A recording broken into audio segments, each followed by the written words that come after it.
Use my words and life physics a force that they can't stop. They just don't get it, I think they forget I'm not done till I'm on top. I know I was born for this. I know I was born for this. I believe we can write a story. Good morning, good afternoon, half a day. Hey everybody, how you doing? Welcome back to Words from the Wise, Wise Leadership Solutions. As always, I'm Gary, and today, man, I got an awesome guest for y'all today to listen to and to hear some of his awesome experiences, the journey of his life, and I guarantee he's going to drop some pearls of wisdom on everybody. I first met this brother over in Guam, at Naval Base Guam. He was working over in the Naval Base Guam dive locker, which, if you don't know what the dive lockers do, they are really hyperbaric medicine chambers that support the community and the military. The military, pretty much, but I will tell you, Naval Base Guam, there's a lot of people that unfortunately get into diving accidents, and these Navy divers are rescuing people, saving lives as a service to their community. So without further ado, let me bring to the stage Mr. Alex Wright. Half a day, bro. How you doing, man? Half a day, brother. Good morning, Gary. How are you doing? I'm good, man. I'm good. Thank you so much for taking the time to join me this morning. Absolutely. Absolutely. Wouldn't miss it. Oh, man, I appreciate that. You're over on the West Coast now, Pac Northwest flavor. So it's what, 6 in the morning for you right now? 5:56. Yeah. Woo, 5:56. Well, thank you very much for getting up in the Yeah. morning to get this going, bro. Absolutely. All right. So, Alex, let's go ahead and take it back to the beginning. My guy, if I remember correctly, well, let's go back to high school. When you were growing up, where did you grow? Did you grow up in Pac Northwest? No.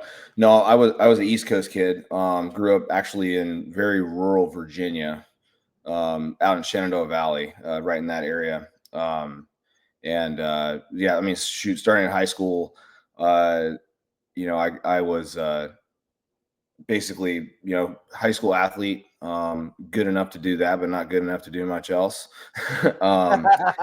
I think one of my big things was academics wasn't difficult, right?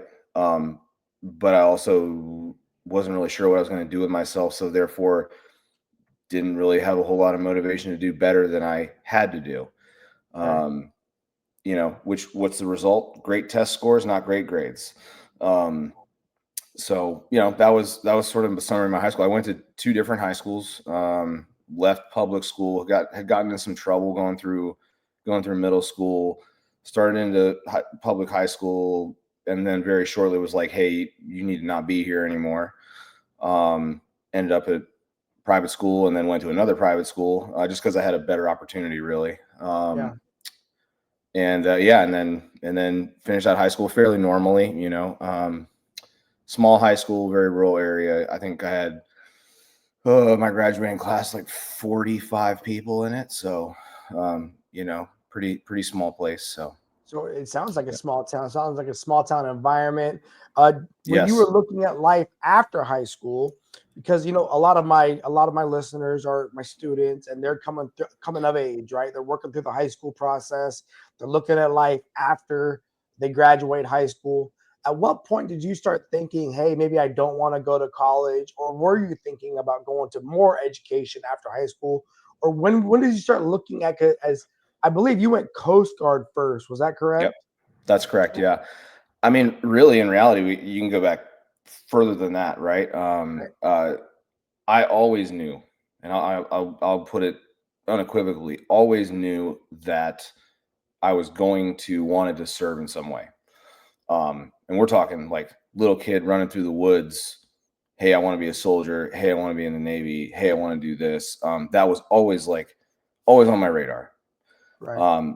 I actually went through started the process. I shouldn't say went through the process. Started the process looking at the Naval Academy when I was in high school, and had a friend who was a few years ahead of me, who he was like, "Yeah, you might not want to do this." And so that conversation kind of backed me off of. He was like, "It might not be what you think. Maybe don't do this."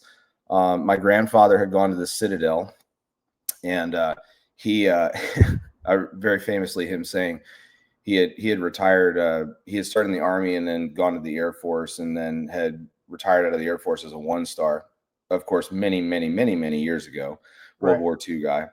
And I remember him saying to me, I will get anybody you want to write any recommendation to any service academy you want, just not the Citadel. He'd had an interesting experience. Yeah. So anyway, so I'd always known that's what I wanted, right? I think like not certainly not universal for everybody, but for certain people, I think you just kind of know that like service is a thing that you're going to do. Yeah. And service looks a lot, what I'm learning now in later life is service looks different in many different colors, varieties. You know, the military is not the only way to serve by For any. sure. Um, For sure. now in my naivete as a teenager, that was what it looked like. So that's kind of what led me towards the end. I did want to go to college, and certainly, you know, starting on that path. But yeah, I was like, no, I want to be in the military. That's what I want to do. And You know, I hear that, like, bro. So yeah. my oldest son is 17 now, and he's looking at life after high school, and he does not want anything to do with the military because of course, growing up inside of the service and seeing some of the tough areas, right? And so, but he's looking at education because he sees how much fun I'm having as a teacher, and he sees that as being a way he can give back. He's working with the fire rescue local people here in Marion County, working with their mentorship program. And he's loving that because he's getting some great PT in. So he's freaking 17 years old. And he's getting all jacked, right? But then he's getting a lot of that camaraderie and he's getting a lot of that energy that we get from the service. But these guys are really protecting their community. And what I told him was, it's like, bro, those are both service occupations. Like what I love about both of those choices, either way, you're choosing to give back to your community. We just got to figure out how can we add on the extra addendums to make sure you're financially fit to take care of your family? Yeah. Because you know, as a dad, that's a concern that I have, right? Because services does not always make you a millionaire, right? It just a lot of us don't do it for the money. I mean, let's be honest, no one does a career in the military for the money. Like that's you're super just limited in your scope of thinking about financial incentives in the world if you think it's good paying job, right? It's really not. I'm comfortable. But we become institutionalized, right? Where we start thinking, oh, this is all we know, right? So how did you first get exposed to, let's say, the Coast Guard recruiter? Is that how you got into the Coast Guard? Was there yeah. So I'll tell you something for any of your, I'm sure this is still the case. Keep in mind, this is 2005 we're talking about, but yeah, I will tell you that, you know, the stereotype of like, oh, the recruiter won't leave me alone. The recruiter comes to my house, all this stuff, brother, not true for the Coast Guard. They always meet their numbers. They've got more people walking through the door than they ever want. And if you want them to do anything, you're going to go to them. So I had to drive, man, it was 45 minutes to an hour to get to where the recruiting office was. And what I learned in that process was the only reason I ever got through that process was I just didn't stop. I just kept going back, and finally, and I remember this guy, he was a mess specialist or a CS in the Navy. Besselou was his name. And I remember you could tell he was like, would you please stop coming back here and asking me about this AST contract? I'm like, you could see it in his face, right? He's just like, kid, I'm telling you, like, there's nothing available. There's nothing available. And finally I bugged him enough that, you know what? I heard someone say the other day, someone will only say no so many times. And eventually he was like, all right, let's figure this out. And so that's what I did. So went out to do that. And you have to strike for rates still. At least at that point you did. It might have changed now. I've been out of that game for quite a while. But just real quick, what AST stand for? Aviation Survival Technician. Okay, so that is what I'm hearing is you're going to be is that a rescue swimmer? Yeah, that's correct. Yeah. So you knew coming up through high school, did you watch like that movie about rescue swimmers in the Coast Guard? And you were like, that's the one I wanted to go for? Because that was a great movie, bro. That movie with like Kevin Costner and so you're showing my age. You're showing. I'm going to show you my age. Is that they were filming that while I was in school. Okay. Right? So that came.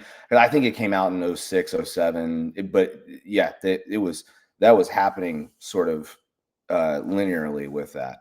No, I think motivation wise, yeah, like I said, from a very young age, knew I wanted to serve, right? Okay. And I, quite frankly, I think that was sort of the flavor of the week that I had at that point in my life, and I Okay. had the means to pursue it. I had the time, I had the car to go to the recruiting office, and I was like, all right, this is what I'm into right now, and that's the road I went. That's the road I went down. You know, if you had found me 6 months earlier, I might have been sitting in the Army recruiting office. You found me 6 months before that, you might have found me in the Marine Corps recruiting office. Just that season of life, and you were like, I want to Yep. know more about becoming a rescue swimmer with the United States Coast Guard. And I think that guy telling me, sort of blowing me off at first. I mean, this about me. Yeah. I'm a little stubborn. And I think that was one of those instances, probably maybe the first professional instance that I had where I was like, oh, no, no, no, no. You're not going to tell me no. Like, Yeah. I'm going to make this happen, Yeah. And so that was sort of the evolution and how I landed in that particular space. Okay, so you eventually get through the process and you do get a Yep. contract to go to that program. Yep. Do that. Go through what was a relatively short striking process after boot, going through the AST pipeline, which takes place in Carolina, in Liz City. It's about 18 months ish by the time you're done with flight and paramedic and all of the other portions of it.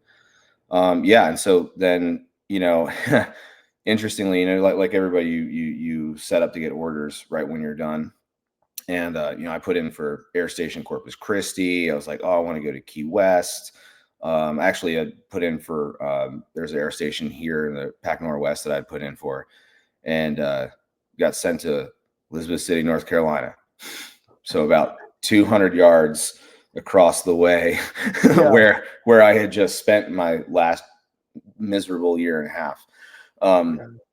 And so that was sort of man, this isn't the greatest thing ever, So hold on. When you say miserable year and a half, what was it that made it miserable? Like, it's school? Is that the school process? Oh yeah, I mean, if you think about it, that's sort of the closest thing that the Coast Guard has to a special operations program. It's an extremely, extremely high washout rate, both academically and physically. And yeah, I mean, it's not super fun for for a while, So it's brutal. Yeah. Okay. Yeah, I mean, any A school, right, is going to be rough. It's a very long A school, and it's just for the first, man, I'm trying to remember now, for the first 6 to 8 months or so, you're just getting every day just beat. So yeah, it's it is not the most pleasant time. So as a young man, just joined the Coast Guard, just getting into what you wanted this, so you asked for it, and you're getting what you wanted, right? What was it like as you were there networking with other young people going through the same process? Was it a 7-day-a-week thing? Were you guys able to get some liberty? Were you able to make some friendships with people? Were you living on base and barracks? Did you have a car? Like, I mean, because yes, that was a tough 18 months, but it was also your first 18 months kind of on your own, right? As an adult, as a young person. How was that? Yeah, I mean, you're an adult. I mean, they certainly treat you that way. I had a car, or a truck at the time. And lived in a barracks. There was I think we started with about 30 of us in the course. About 10 of us finished. And yeah, we wait till we get to dive school. We'll talk about what the numbers looked like there. It was a bloodbath. But anyways, but yeah, I mean, you're an adult, I mean, it was pretty much 5 days a week. Instructors they've got lives, they've got homes as well. You're not in boot camp, you're not in boot camp. You're going out on the weekends. I managed to even get in trouble at the Outer Banks, it's just right. If anybody doesn't know where Liz City is, you're right there at the Outer Banks in the summertime. Don't be an underage kid, which I was still. But no, I mean, it's an interesting thing, and you see it now, as an old man's relatively, an 18-year-old kid you're an adult. Congratulations, you made it. And whatever your background was coming into this, all things equal, congratulations, you are now an adult, just like that guy. Yeah. and some people handle it better than others, but Yeah. yeah, all treated equal really from the baseline. I would tell you, for me, that's a different. My experience was I went, right into the military, no school, Yeah. right to the ship, and and it was work. So I couldn't imagine how I Yeah. would have handled a training environment for that extensive a period of a time right away.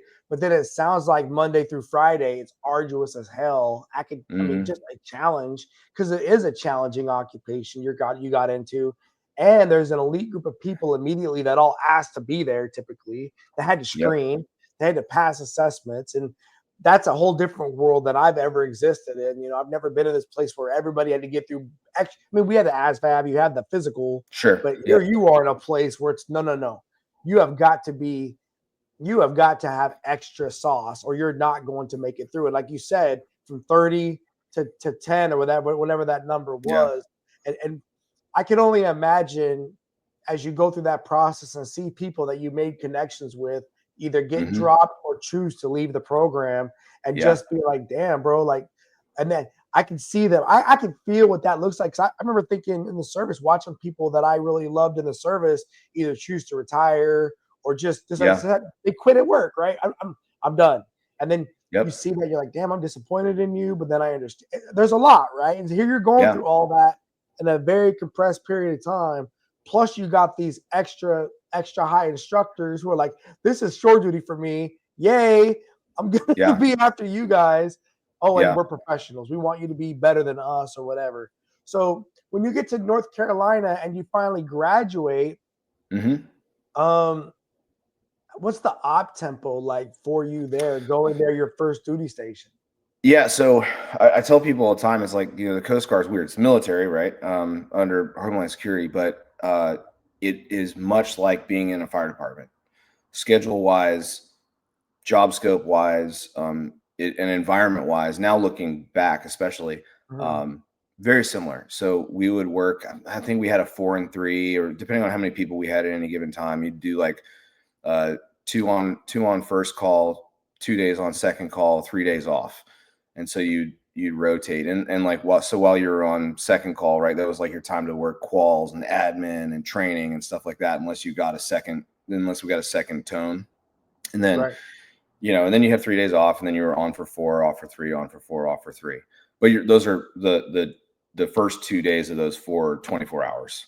So you're at the station for 48 hours straight, at the air station for 48 hours straight, and then you're 12 and 12, and then you 3 days off. So again, kind of, I know you're talking about like the 3-2-2-3 thing. Yeah. Sort of a weird flexi schedule, kind of like that, and it all depended on how many people were there, who was sick, who could fly, who couldn't fly.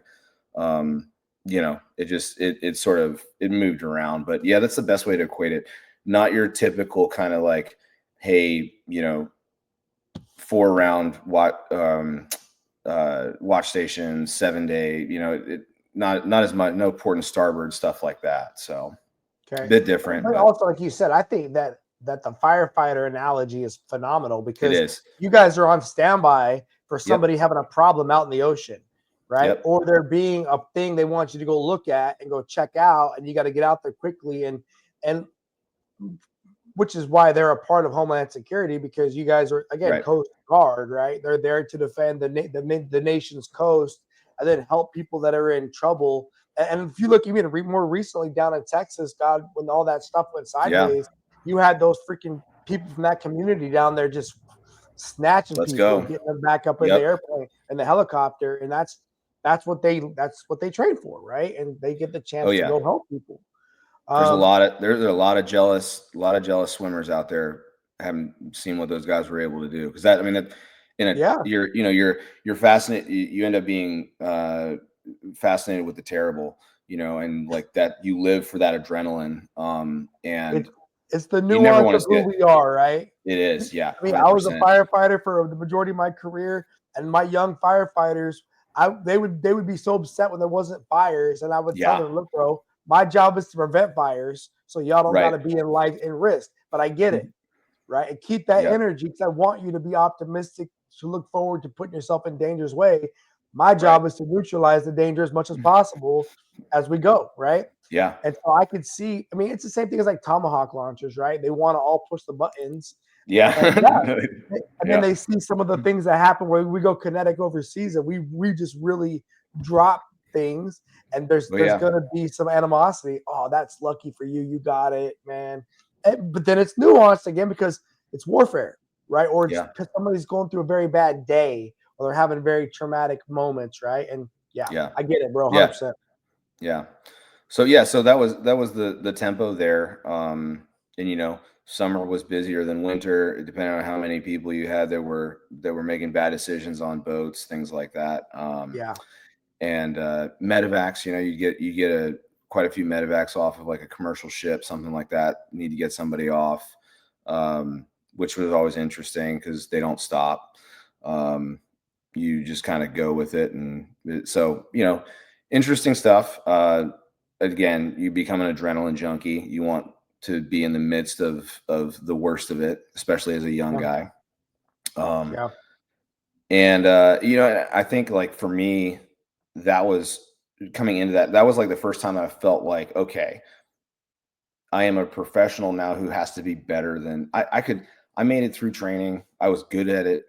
I could handle all the academics. There was no issue.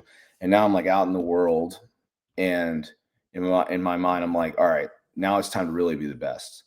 And so I really kind of shifted gears quite a bit.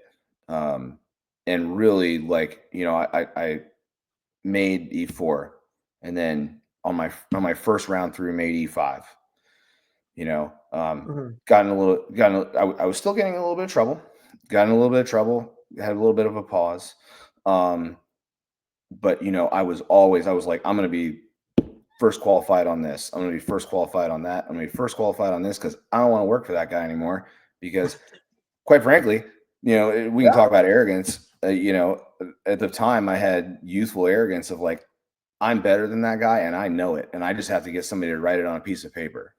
Right. And that became like in a weird way, it became a really like big drive for me of like, I'm going to prove to everybody that what I already know, which is that I'm better at this than you are. Um, yeah, I mean, I straight up. appreciate And that. And, and and look, I think a lot of us internally have those emotions. And in my opinion, one of the best things we do in the military is we identify people with those skills and we give them opportunities to prove it, right? We give them opportunities to develop, to have space and potential and to grow and to hopefully keep a healthy competitive environment, yeah, right? Because I someone's always coming, someone's always going. There's never going to be a static constant in the service, oh, right? And so absolutely not. yeah, and so that's going to keep the iron sharpening iron philosophy as long as it's healthy. And what I love about you is you'll have the cojones to say that to the person. Like, brother, I feel like you could be doing this different or doing this better. I'm going to come and do better. And Yeah, if that makes you professionally uncomfortable, good, bro. Like yeah, that's okay. 100%. And now from, we'll say, this side of the fence, right? I've become very open with. I mean, I work around a lot of natural red meat eaters now, anyways, that kind of want to be like that. Yeah. And I'll be perfectly honest with them. Like, look, like I want you to have just a little touch of arrogance, and I'm using that word, but call it confidence of you. I want you to think that you're better than everybody else that works here. Yeah. Now you have to prove that to everybody, but that's kind of a little bit. I kind of want that a little bit in you because that's going to drive you. And again, that's Yeah. an easy thing. It's an easy thing to foment in the guys that I work with, because they're sort of a little bit naturally like that. But being really completely open with them, and I'm like, look, I want you to think that you know more about this and you're better at this than everybody else here, and then I want you to teach everybody else. Yeah. I want you to show everybody else how much better you are at this than they are. And you can just and it works. I mean, these guys, they want to be the best. And I think that's true for anybody that gets into any kind of uniform field. I agree. I agree. So, what was it then as you were wrapping up that first part of your, I would say, professional journey? You're Yeah. looking at what you're doing with the Coast Guard in theoretically one of the most, I would say, like you said, alpha red meat eater communities in the Coast Guard. was it not filling your cup to the end of that first tour where you were looking at other opportunities? So, no, not really. So really what happened, I was in a hard landing in a helo, and I had I had, you can just call it an accident, and I had a vision impairment, and one thing led to another, med board after med board, and essentially they came to me and said, "Look, like we don't think you're going to fly again. Um, so you can either here's bosun's mate over here, Right. or here's your med sep over here." And keep in mind, I'm still like at this point, I'm 22, 23, somewhere in that range. And I go, I think I'm going to take door B, and had some choice words because I had appealed it several times, going, "You just got to give me time to get better," and no one wanted to hear it. And so I took option B. I was like, "I'm done. Bye." Yeah. You know, and so that's shoot, like 60 days later, found myself like, bag over my shoulder in my pickup truck, going, "All right, now what?" Yeah. I mean, holy Um, crap, bro. So you went through a, like you said, a hard landing, yeah, vision freaking impairments. And here you go from yeah, being top performer, and you already kind of explained to everybody internally your thought process for life. But here you yeah, are now struggling with a disability that's critical, right? Your eyes, right? And yep, there's unknowns, and you believe you're going to heal out of it. You just needed time, and then unfortunately, here comes this organization not giving you that time for whatever their reasons are, because yep, sometimes we're too big for our own britches, and we don't always holistically look at the person, right? right, And so now, like you just said, I'm in my truck, I got my sea bag, and what's next for Alex Wright? Like that's yeah, holy crap, right? So yeah. what do you do? Do you go home to mom and dad and just like recover? Are you single at that point? Do you have a committed relationship? Like, I was recently single, we'll say. okay, Recently single. No, um, and again, in I was just it was a weird point in my life. I had been in a long-term relationship. That okay, long-term relationship ended because that person didn't really want to come along the journey. mm, And, so it ended. And now the thing that I had essentially given that relationship up for was going away as well. mm, Um, and so now what am I doing here? Now what yeah, am I doing? And so yeah, I went home for, gosh, not long. I went home back to my mom's for, man, I don't know, month or so. And while I had been sort of transitioning out, I had applied to colleges because it's like, all right, well, I got that, at least gives me breathing room, right? I'm going to go do this. Um, I had been working on classes while I was in. Anyways, I kind of knocked out all my like prerequisite stuff, your general English 101 and your math 200 kind of stuff. yeah, So, and now I'm like, all right, this is what I'm going to do. I'm going to go use this GI Bill thing that I've got, and I'm going to go to college for as long as it'll let me, so that I at least, can afford to survive. right. So that's what I did. So I had applied, even when I was in high school. I'd applied to a bunch of colleges because I thought that might have ended up being what I was going to immediately do. So I ended up at College of William and Mary in Virginia, which is in Williamsburg, Virginia. Um, so yeah, sure, showed up down there, had an apartment with roommates, and said, "All right, I'm a college student now." Colonial Williamsburg, going Only to Williamsburg. college. Hey Yeah. man, that's not a bad place to spend some time, I guess, figuring it out. I it's a great place. My wife is from there, and we go back occasionally to go see in-laws and stuff like that. And it really is a Yeah. nice place. It's a great little college town. Yeah, if you have to land somewhere for a while, it's really not a bad place to land. Okay. So So you're in college now. Here you are, this guy looking for opportunities, and you're trying the whole school thing out, and you said you get like you're not in dorms, you got like an apartment or a building with yeah, roommates. yeah. So here I am. I've come out of the military. I had done barracks life already. You know, and Mhm. and they're like, well, you're a first year student, but you're older. You don't have to be in I would say barracks, in dorms. Yeah. and I was like, no, thank you. I've got my BAH. I'm gonna go have an apartment. So I had an apartment off campus, nice little spot, nothing too crazy. And yeah, started. I was working at the same time, and I went to school. So, which was a great opportunity. I started now to I had not given up the concept of, hey, I want to be in the military, believe it or not. Right. This is still not it wasn't like I was sitting there going, well, I'm done with that. I just like I was talking about before, I've constantly been shifting gears, it seems like my whole life. And so I shifted gears again. I was like, all right, well, I'm gonna go to college. I'm gonna go do this. I'll find my way back. Yeah. Now at the time I'm in it, my ignorance to it, it's like, hey man, like, you got like a VA disability. You can't just come back in the military. We'll get to that later. But Okay, yeah, like, I'm interested, right? So yeah, when you're going to so just so I understand, you got out of the service, you filed for VA and all that stuff as you transitioned, it sounds yeah, like, which you yeah, should have, right? That's part of the yep. process.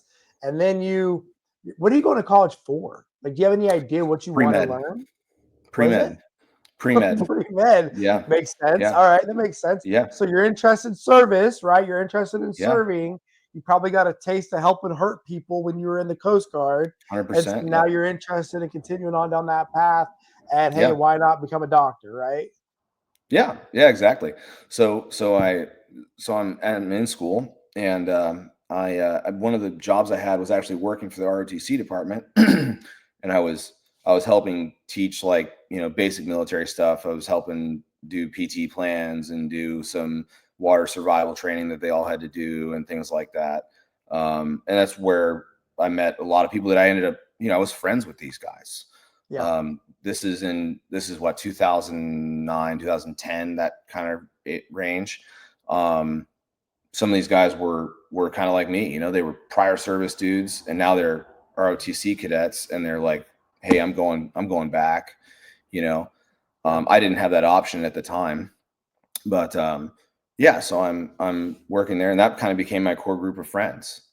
In an interesting way, I was already you could say, established adult, and now I'm in and amongst a bunch of, to me, children, right, at this university.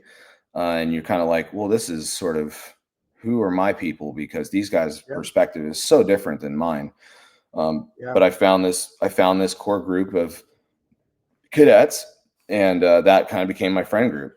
And I think that's the experience a lot of veterans have. When they get 100%. When they get out of the service, they lose this community of people they've been around, doing that crazy wonky schedule, having this commitment to life, and then you're out. And what I've learned just in my few short years of being a veteran, right, is as you connect to these veterans groups, I love how simple it is. It's very quick. It's very simple. And people don't get wrapped around the axle on some of the nuance as to, no one cares that I did 25 whole years, right? Ultimately, they did 425. What's up, brother? How you doing? And you figure it out, right? And there is a connection and a kinship. And I think it's huge. But it takes time for a lot of people to process, who am I after the service? Oh, yeah. Right?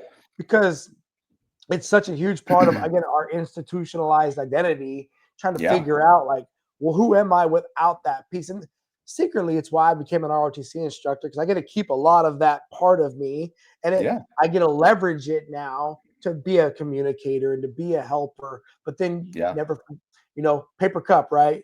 At the end of the day, none of us deserve really more than the next person. It's the position, or it's the organization, or whatever. So I could see you being at this college campus. I could see you having high goals, aspirations, like doctor. I can see you looking for connections and people, because you thrive in those environments. Even though you're the leader of the pack, you still want to be in the pack, right?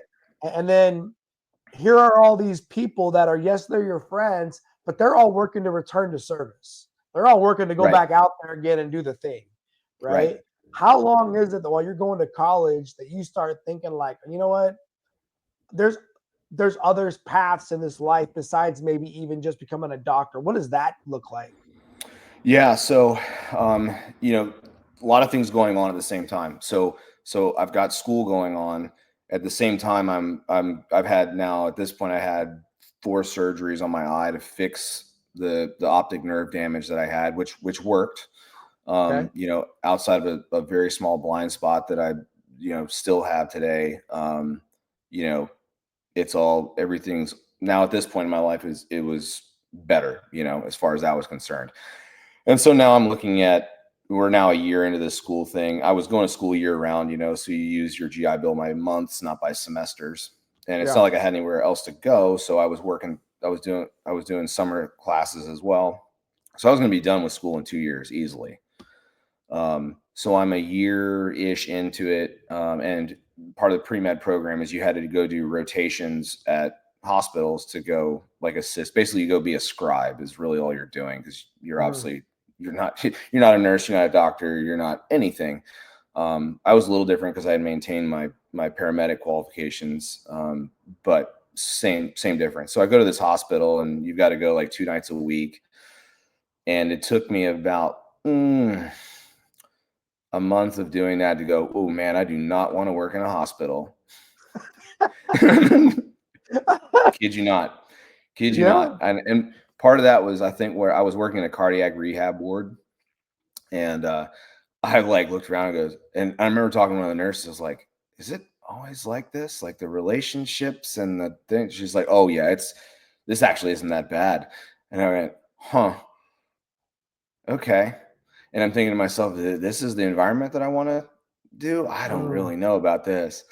And so I just kind of back off, and I start thinking more. And I'm talking, you know, again, I'm still working with the ROTC department there at William & Mary, and rubbing shoulders with all these guys, you know. And I'm like, all right, just because you're doing this, because for everybody, like a pre-med program, right, is it's an advisory program. You have a degree, but then the pre-med portion of it is an advisory program, basically. So it's not really what your degree. And so like I had at the time, I had a dual major in kinesiology, and then I was also doing Latin American studies, right?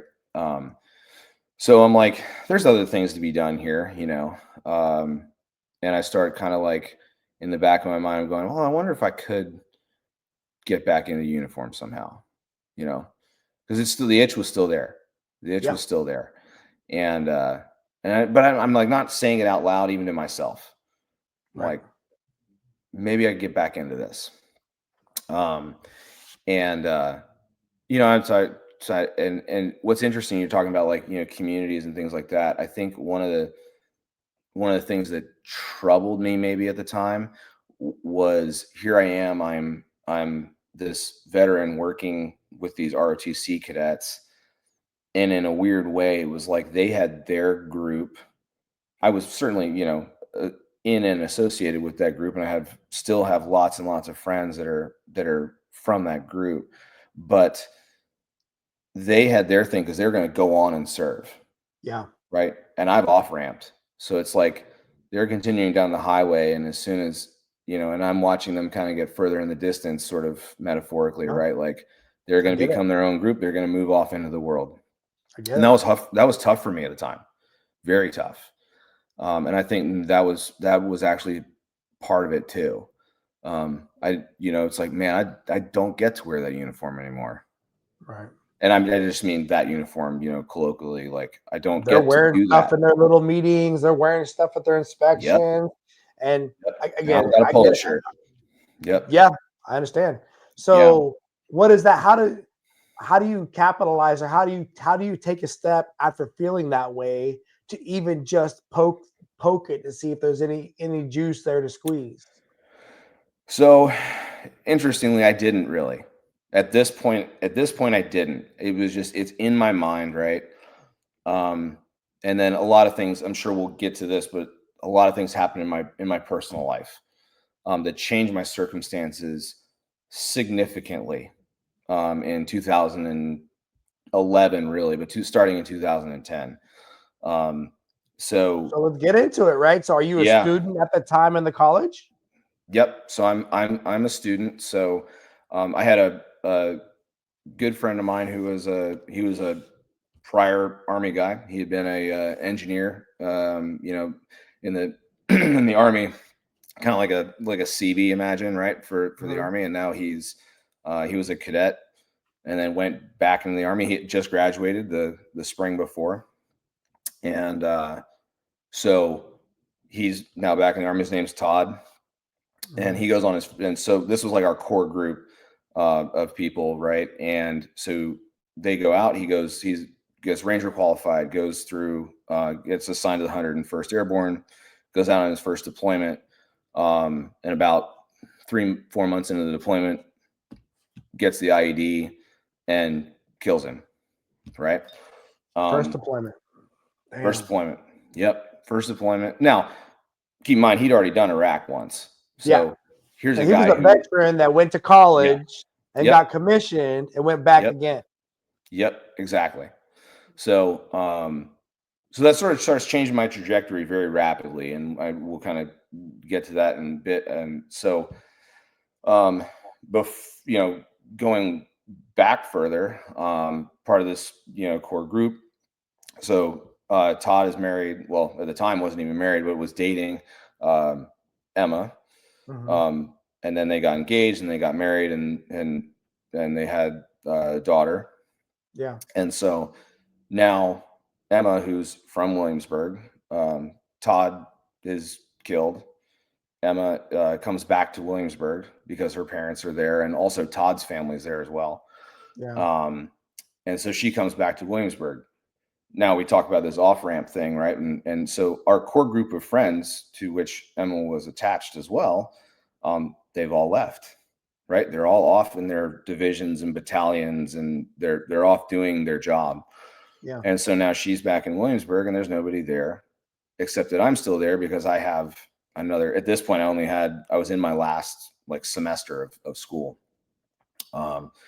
So I had sort of talked to the friends group, and it was like, hey, you know, I will be here. I will be around.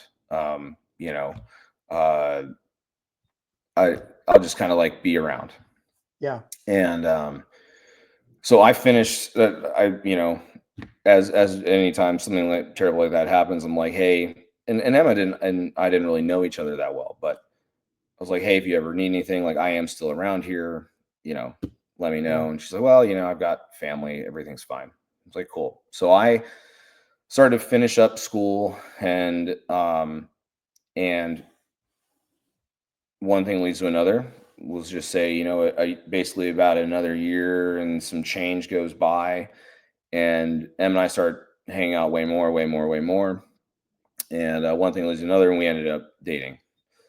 And so now I've gone from being a, you know, 22, 23-year-old bachelor student with, hey, I'm going to do whatever I want in my future, to now in the back of my mind, okay, well, now I've got this woman that I'm like, you know, in love with. Yeah. Who has a child, and here I am, essentially an unemployed veteran. Yeah. Right. Yeah. And this is at a time, you know, we were still coming out of the recession. And coming out of the recession, you get two answers from job applications. And you know, I walk in there like, look, I got a bachelor's of science. I got 5 years of work history in the Department of Homeland Security. I've got this, I've got that, you know, and you get one of two answers at the time. You're getting one of two answers. Well, Mr. Wright, you know, you don't have enough requisite experience for this. Like, this is Home Depot. What are you talking about? Yeah. You know? So that was one answer. Or the other answer would be, well, we don't really think that you're going to stick around with this in a career because you're overqualified. So we'd rather hire somebody else. And sort of the same answer. It's like, well, no, I didn't envision myself being a delivery driver for, you know, perpetuity of my life. No, but I'd need an income. And they're like, well, sorry. So I'm faced with this situation of like, okay, well, what am I going to do with myself? I've decided I'm not going to go to med school. But you graduated from the college and got your bachelor's degree. Done. Good to go. And you knocked that out in 2 years. Like, you crushed that on school year round. And here you are, a veteran. Your eye is now better after the multiple surgeries you went through to get that corrected. and now you're in a committed relationship with a Yep. person who has a child, who just Yep. so happens to be connected to a good buddy of yours. So you've got multiple lines of Oh probably yeah. love going on, right?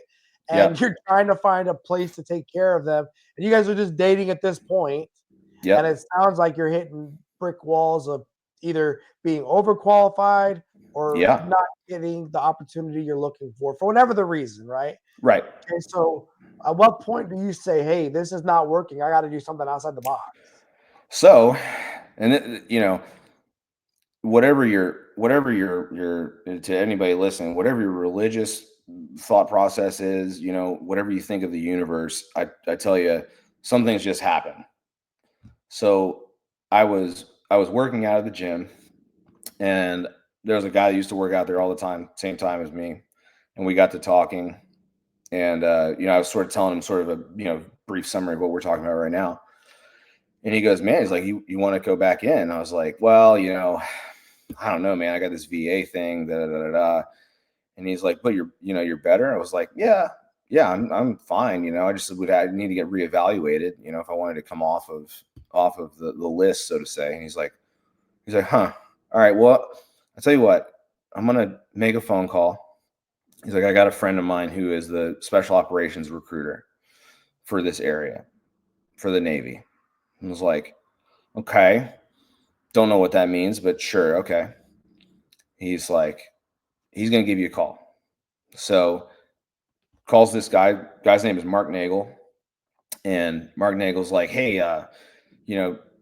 Joe said that da da da da da. You might be interested in joining Naval Special Operations. I'm like, well, hold on, like I don't know if I actively said that or not, but I'm listening. I'm listening. So Mark says like, hey, I tell you what, come take this physical fitness test that we have. It's a screener for guys that want to come into these programs. He's like, come down to can't remember the name of that base that's there now. Anyways, come down to this local base. I do these what's called a PST, right?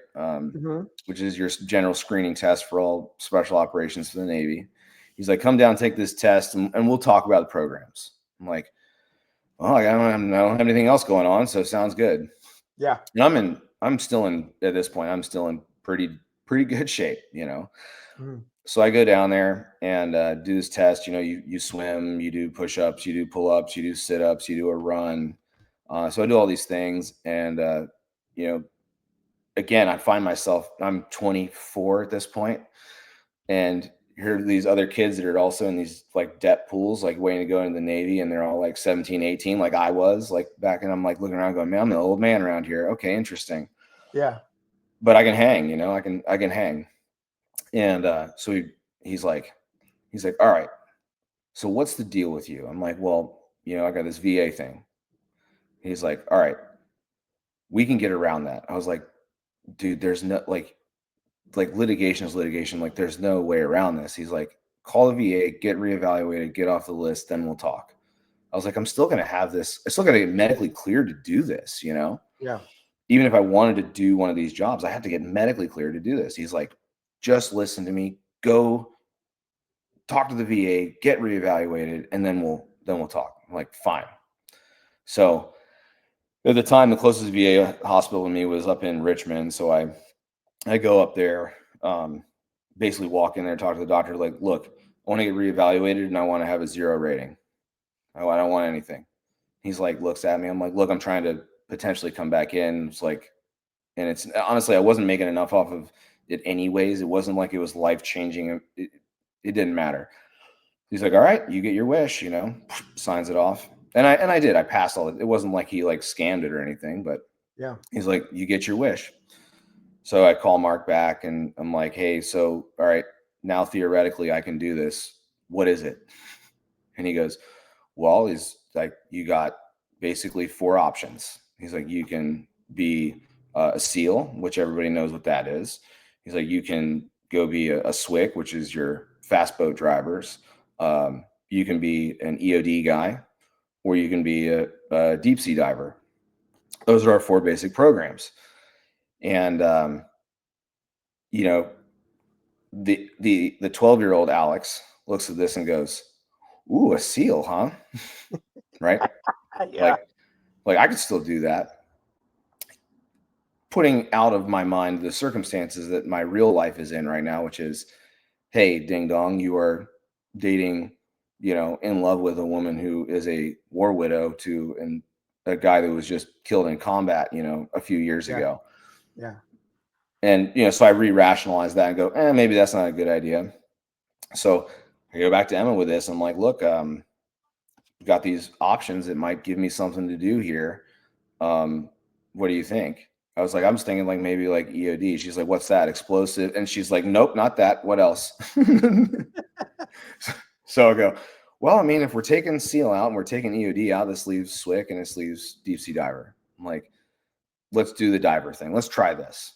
And part of that too was that Mark, the recruiter, he was a retired Navy diver. And there's a whole medical portion to being a Navy diver, which still fit with what I had done, right? 100%. I was waiting for that to come into play. Yeah. Because if you didn't know that part, that's huge. Yeah. Yeah. There's a huge medical portion to it, right? Now, there's a funny story that's going to come along later with that, ironically, but showing my ignorance of the Navy at that point. So I tell Mark, like, hey, theoretically I could do this, but there's still no way there's no way I'm getting into this, dude. Like, I've got this medical history that is, 300 pages deep. He goes, look, go to the MEPS, do the basic processing stuff. Someone's going to call you. Okay. So I go do it.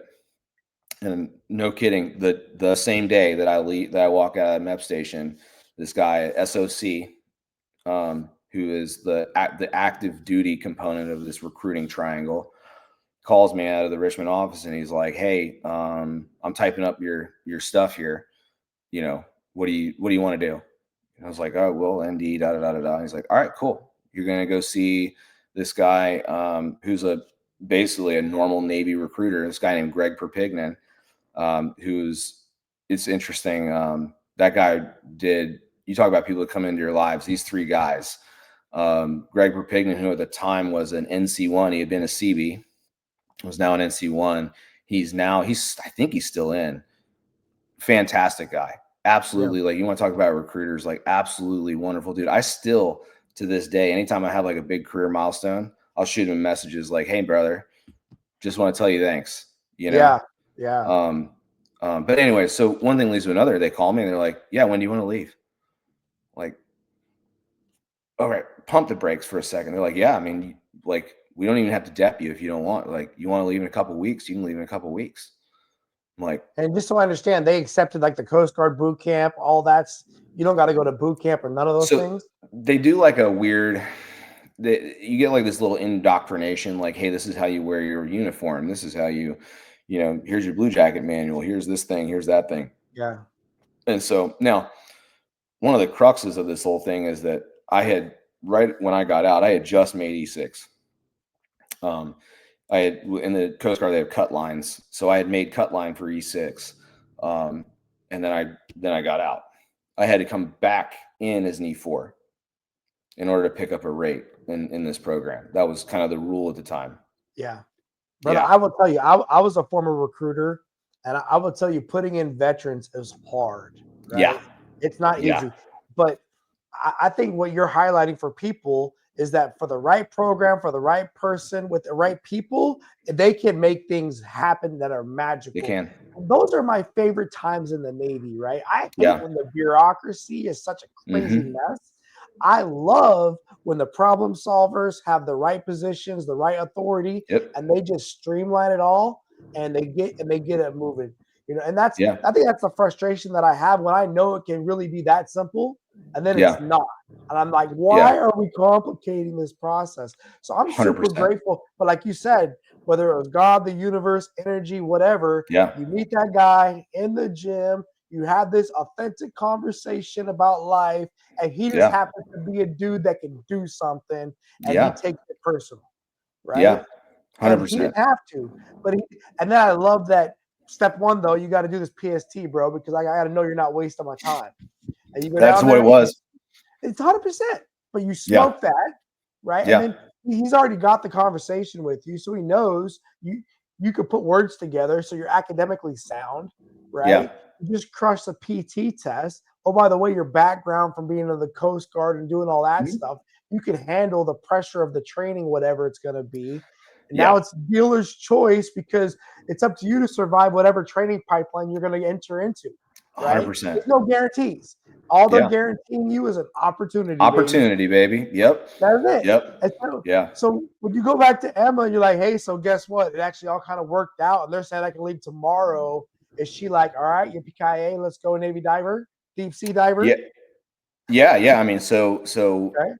and she has always, you know Emma, she's a warrior in her own right. Uh-huh. And she was like, yeah, okay, this is what we're gonna do. Let's do it. I think Awesome. in we talk, people say, oh, your spouse has served too. I think in her case, she's probably served more than most. And she's dedicated to the end. And yeah, I think so. She rolled with it, that she's like, let's do it. Fine. Let me know where to drop you off, So you go do this little refresher training, if you will. Yep. Like, hey, you were in other services. Now you're in the Navy. By the Yep. way, you're E4, so you're a petty officer, but you kind of know what that is already. Yeah. And you get same, this little refresher training, and then is next stop Panama City, or do you have to go to any other No. schools before that? No, so there's a program called so this is all in Chicago. So Okay. go to this orientation thing, and then you go across the other way, and you go over to the training center there, and they're Naval Station, Great Lakes, and they have what's called dive prep, and now I think they call it like dive program screening something. They always add words to these names, but and basically it's a screening process. It's a, hey, are we going to invest the money of the next year of training in you for you to wash out, or can we do this right now? So it's, Right. I think at the time it was 6 weeks or 8 weeks, and you go through some engineering courses, and they basically just beat you mercilessly until you decide you either want to do it or you don't want to do it. Right. And so I enter into this group, and most of these guys that are in this group have just come from across the street at RTC. 95% of them. It was like me and a couple of corpsmen. Right. And so there were 36 of us that started that program.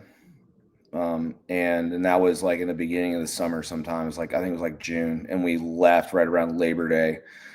There were 5 of us that left that made it. They did a good job. I Yeah. mean, that's their job, right? How bad do you Yeah. want it? Yep. Right. But That's their, I look at that as being, these kids join the military and they're like, I want to be special warfare. They get these contracts. You're guaranteed an opportunity, bro. 100%. And if you don't have that in you, you may not make it, right? And that's their job, because like you said, we're not going to waste our time with you at Right. follow-on training where it's going to be even harder. Absolutely. Right? Yep. And I very, very distinctly remember on the first, so there's this pool that's literally in the basement where the old Corps school used to be. I mean, it's scary. It's like Batman's cave with a pool in it. It's dark, and you're just in there getting, just annihilated in the water all the time. And we're doing these things called over-unders, where you go underwater. At the time, we would take your shirt off because you're swimming, and you take your shirt off underwater. You'd swim across the pool, put the shirt back on underwater, and then you come back up on the pool deck side, right? And the kid next to me, who is actually, I say kid, he's still in Navy. Actually, I ran into him in Japan a couple of years ago. Yeah. But he comes up next to me. He's very successful now. He comes up next to me, and he like raises his hand, and a huge instructor comes over and he's like, "What do you want?" And this kid with the biggest smile on his face. We'd been in the pool for like 30 minutes. Biggest smile on his face, goes, "Senior Chief, I don't want to do this anymore." And the guy comes down with real level on it, and like, he's like, "What are you saying to me?" He goes, "Yeah, I don't want to do this anymore." And the guy's demeanor, the instructor's demeanor is completely changed. It's like, "All right, man, come on, get out of the pool." Yeah, that's it. He like grabs his hand, pulls him up out of the pool. And you're done. Yeah. Yeah. He points over there and said, "Hey, this guy right here," but I'll never forget the look on that guy's face next to me. He's just looking at just the biggest. I don't want to do this anymore. Then Hey, he'd had an mental, epiphany moment under that water, bro. 100%, Yep. 100%. That's okay. He leveled up in a different direction. It's okay. Yeah, yeah. But yeah, so it was an interesting experience. So we got down to Florida, the guys that I went through school with, and we get there and they tell us so you come in your dress whites to check in, and you're sitting in this classroom, and our training team comes in. They're like, look, the minimum number of people that we can have to start a class is 6. Like we have to have 6 because you have to have that many people to deal with the gear. You have to have that many people to man a full team to actually train. And they're like, look, we got this guy that's rolled back. He's going to come join your team. Nobody's allowed to quit. That's what they tell us. They're like, nobody's allowed to quit. I'm like, yeah. Okay, I guess nobody's going to quit. So we move forwards into training. This is, in the fall. And sure enough, we get about a month and a half in, and one of the corpsmen that's in our class, we're sitting there on the pool deck one day talking, and he goes, guys, I got to go. Like, don't you do this. Yeah. Don't you do this. And he's like, man, my wife doesn't want me to do this anymore. I got to go. I'm like, okay, man. And we knew what was coming, right? Because now we're like into a training rotation. Yeah. So they pull this, he's like, hey, I'm done. I got to go. So he goes back off to do his HM job in the fleet. And now we become Five Guys Burgers and Fries was our nickname. Because they hadn't had a class with that terrible of an attrition in such a long time that they're like, we don't know what to do with you. Mm-hmm. Because here's the 5 survivors, right? It's not like we did anything wrong. We stuck in there, but they can't train us. Now today they've developed in a lot of ways due to our class and one that came after us. They have developed a system by which guys that, sort of survive other rollouts, if their class falls apart, they can build up another class. They really improved that process. But at the time, they didn't know what to do with us. Yeah. So they kind of like attached us. Our training team was at the same time training a UMO, or at the time diving medical officer class. So they attached us to this diving medical officer class, which is a bunch of doctors that are going to be dive qualified hyperbaric specialists.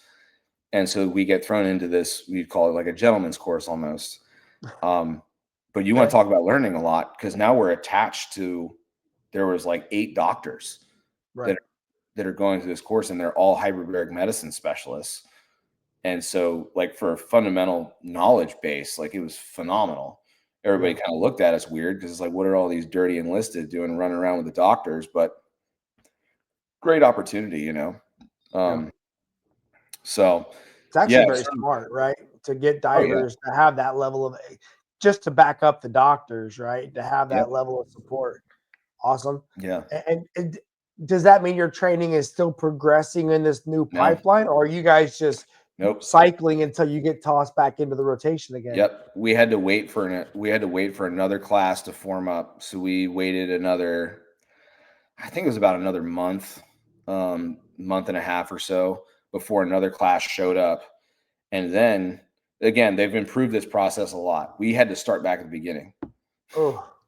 So we get rolled back into this other class, and the first, as with anything, the first portion of it's real miserable. Right. And so now we've already done all that. And now we get rolled back into this other course for no fault of ours. And then we had to go back through it again. And just so I understand, is Emma in Panama City, or is she still in Virginia? She's still in Virginia. She was still in Virginia. So at least you don't have to worry about that. She's secure. Right. She's solid. You can focus on what you got to focus on, and embrace this suck, right? Which is, we're going to go back to ground zero again. But at least you got the camaraderie. What was that like with your 4 other buddies and your group now going into this other group of new accessions or newly reporting? Was there animosity there, or were you guys quick to be like the upper leadership of that group? I think so the guys that were in my 5 guys, we also were older. Coincidence or not, we had an HM1 who was in my class. We had an HM2 who was in our class, who had been a BM2 before he was a corpsman. We had myself, another guy named Adam, and another guy named Jared. And so it's like the we were very like senior anyways. There were only 2 guys that were off the street recruits. Everybody else was like had come from some other world into this world. So we were kind of like naturally we naturally became the leadership of that class coming in, which was much bigger. So yeah, it definitely evolved that way. I don't want to say there was resentment. We certainly had some resentment because it was like not on that. Well, I take that back. You get in trouble a lot, right? You get yelled at a lot for doing things that you didn't know you weren't supposed to do. Yeah. Well, we knew the things you weren't supposed to do. We'd been there for 3 months. Yeah. And now these new guys roll in and we're like, why did you do that? We are all going to have to do thousands and thousands of swim laps now. Thank you very, very much. Yeah. So there was a little bit of resentment on that, but no, that only lasted 2 weeks maybe. And then you're right back together. I'm just thinking, forming, storming, norming, and performing. And you got this team of people that has gone through a lot. And you got all this other extra experience from being with the UMO piece. And now you're back into the very beginning of this process. And what's unique is you're not one person getting rolled back. You're 5 people that were, by no fault of your own, started back at the beginning, which, I mean, I guess looking back at the Warriors' journey of the whole story, like you're going to be even better than the average bear if you survive this part of the process, because again, your journey is what's going to make you and those 4 other people unique, right? Yeah, because you guys did that, and then when I think of Panama City, I think of freaking. I think of that movie with Robert De Niro, and it's like, all right, get all the guys out there lined up, and they got all the freaking gear. And you got to drop down with the big copper suit on or whatever that metal is, the brass, right? Yep. What was it like being on that installation, that compound, that historic base, knowing this is where all the Navy divers from like the beginning of time have been getting trained? Is that a constant sense of like pressure? Just you got to meet that ride. Yeah. So to put in perspective, right? So Naval Support Activity Panama City, not only do you have the Naval Diving Salvage Training Center there, but you also have CI, which is Center for EOD and Diving, which sets all of our policy, all of our training. You have Naval Experimental Diving Unit, where they've got all the crazy equipment and stuff that they're developing, building, testing. You have there's another diving unit. It is the mecca of diving. That is what happens there, is diving. The whole place smells of, you have Alligator Bayou swamp that's right there that you swim in, and chlorine. So wherever you are on the base, it either smells like a chlorinated pool or it smells like Alligator Bayou. So you are assaulted in all senses by this place at all times. But it is a mecca, right? You go, I mean, the history of that place is unbelievable. I mean, it was originally at Washington Navy Yard way back in the day. They had a dive school in Pearl Harbor for a while, up until I want to say the late 80s, early 90s, something, when they started doing BRAC. But yeah, Panama City has been, this sort of linchpin of all things diving for a very long time. I had never gotten exposure really to the diver. The only exposure I had from the diver community coming through my Navy journey was tag outs, right? Like divers that get tagged done because they're doing ship repair on the outside. And I never even understood what that meant, right? I had no clue. I just knew I had to do tags. All I'm thinking is cofferdams all the time, right? Yep. But the more I got to know you guys, the more I got to learn about other parts of our Navy when I was on Guam and get exposure to like the EOD world or to the diver world. And the more I look back on our heritage and think about the importance of salvage and like, people trapped underwater and like having to get information as to what really happened. What a freaking community, right? To be a part of. And then here is this rite of passage that doesn't get a lot of notoriety. It doesn't get a lot of advertisement in contrast to like a Coronado or a contrast. They don't get, but it's just as freaking beastly for that what you guys are going through. And it's preparing you to have to hang with everybody else in naval special warfare. right? Right. Um, 100%. and so, how long is that whole training process until you're officially done? And when you're done, is it like, okay, now you're now a Navy diver and you don't get Yeah. that title until you graduate? Correct. Yeah, so in administratively, it's an A school, just like DCA school, just like any other. So yeah, you don't have a rate until you're finished, and it's about a year roughly, and that fluctuates. They change curriculums. They year over year they improve, add things, take things away, as pretty much really as the equipment that we use changes, or as they decide, hey, you need to know this from a basic level versus this at a basic level. They change the curriculum, and it kind of fluctuates. But Okay. yeah, you can pretty much guess about a yearish. So you're there for a year, you come there as a third class. Do you get the chance to promote again while you're there? Nope. So no even chance for promotion until you graduate dive school Yep. and get ND as your rate. Correct. Yeah, because I can't take a rating exam because I have no rate. That's it. So yeah. Okay, so you graduate dive school. You're now an ND3, Yep. right? I get married while I'm And in dive school. you get married while you're in dive school. So Yeah. do you guys get married in Florida or do you travel back to Base. Virginia? Oh yeah, Bay City County, Florida. There you go. Hey, Courthouse and all. but once you guys make the choice, once you make the decision that you want to Yep. share your life with somebody, it's like, what are we waiting for, dude? Like, let's Yeah. get the paperwork going because administratively, there are some advantages, especially when it comes to like Yeah. getting orders figured out, helping get money to take care of your people that you love. Like, those are, me and my wife, once we knew we were going to get married, we were like, society says wait a certain amount of time, but we were like, we want to get married tomorrow, bro. Like, what's the wait? So I get that. Yep. I get that Yeah. for So sure. yeah, we did the courthouse thing, and exactly what you said. A lot of it had to do with orders. A lot of it had to do with, because I knew I was coming up to have to select orders and figure out where I was going to be, and the only one way to, to get her there with me and to get Kylie there Yeah. with me was to do that. So we did that. We had a ceremony later, but did the courthouse thing. No regrets whatsoever. So when you're coming out of diver school, how do you get to choose or how do you get selected where you're going to go next? Yeah, so you get graded, right, all throughout your courses, and you're ranked.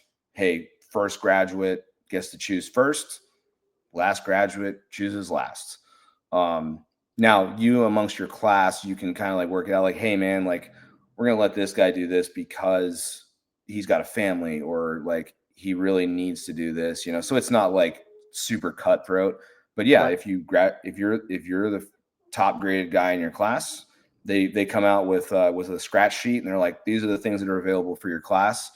You guys write your names next to which one you want. You've got an hour. Go ahead. And so that's what we did. So I got to choose first set of orders. And so I'm, no kidding, you're in this classroom, and I'm like going out on the phone talking to Emma, like, okay, so here's the deal. I've got this, and this. Like, what do you think? And she's like, I don't know what any of these things are. What, like, where are they? Yeah. I'm like, well, so, there's a SDV team in Virginia, because NSW is really a thing I kind of want to get into, is that side of the house. I was like, there's this going to a ship, it looks like, in Guam. And there's like, I'm like listing all these things off to her. And at the time she's like, you know what, let's get away from Virginia. She's like, let's get away from Virginia, go do something different. Like, you didn't do this so that we could stay around here. Yeah. It's like, all right, I'll be right back. So I go back in, and my friend Adam, he was like the next guy down to me. I'm like, hey, like, you want to go to Hawaii or you want to go to Guam? He's like, I'll go to Hawaii. I was like, cool, I'll go to Guam. So calling me back, I was like, we're gonna go to Guam. She's like, I don't really know where that is. Sounds good. And so yeah, so I wrote my name down. And they're like, and what was funny was that the instructors, these guys are all first classes chiefs, they've all been doing this game for a while, and they literally like, I'm sorry, you got first pick and you're gonna go to Guam?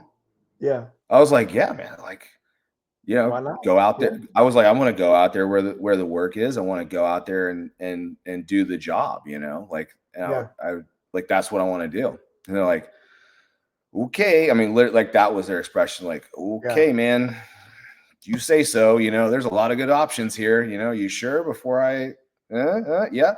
So I'm like, man, I don't know what these guys' problem is. Like, yeah, this is what I want to do. So that's where I get orders, and a few months later, it's like 3-4 months later, graduate, move to Guam. Awesome. Yeah. So when you get the orders to Guam, because I don't not, is your first tour on Guam? Are you attached to one of the tenders? Yeah. USS Frank Cable, AS-40. Okay, so for everyone that's listening to the sound of our voices, again, Navy divers have a ton to do with ship repair, and in particular submarine repair. And UMOs a lot of them are attached to submarine communities as well. So the part of why there's such a big diver community in Guam is because there's 2 tenders in Guam that service, really the submarine community. Yeah. And of course they do help with ship repair and other facets for the surface Navy, but really they're there to focus on the forward deployed submarine force that's out there in Guam. And there is a big diver community in Guam because you got all the divers on each tender. They each have their own dive locker. And then you've got Squadron 15 has some divers. 15. No, they have a UMO. That's it. UMO. Okay, but so MBG has a dive locker and EOD has a dive locker. Yep. So there's 4 dive lockers in a base. Yeah, and before your time there, there was also my second command there on Guam was a Special Operations Task Force. Yep, which is gone now, but used to be there. And they had a dive locker too. Yeah, I worked. That was my second tour there. Okay, so we're going to get to all of that because I think it's strategically, people don't understand. This is a huge strategic resource that Guam provides to the fleet, just period, right? Because a lot of different reasons why. But when you get to the ship, to the boat, to the Frank Cable, what was that transition like for you? Are you and Emma getting off the plane together at the airport in Guam? Okay. Yeah. So as you know, flying in there, the schedules for flights are a little wonky anyways. We got there, I think like 1 a.m., something crazy. Right. And, my sponsor's there at the airport, and, go get my rental car because we're staying at one of the NGIS houses on base, and like, I've got everything all set and, get in the car, get my, my daughter and my wife in this car, and we're like, ooh, wow, but it's dark outside, so you can't really see anything. Driving down Marine Corps Drive, going towards the base and just smashing potholes, flickering lights everywhere, looking at these like signs and stuff. I'm like, and I'm almost dead silent, honestly. I'm like, oh boy, what have I done? Where did I just bring us to? Oh boy. Because it's different. It is. And just so everyone knows, as we work our way through this conversation, we both have a love for Guam. Like, I freaking love Guam, but it's unique, right? There are things that make Guam great and a challenge. And it's like, it's a mixed bag, depending upon the day and depending upon the casualty, depending upon the situation. I remember the same exact thought process you were having driving in our first night. And Erica was excited because her family is traditionally from Puerto Rico. And so she was like, Guam is going to be an awesome experience because it's an island nation community with a Spanish influence, right? So it's going to be very similar. And we had no idea. I remember, so we drive in the night.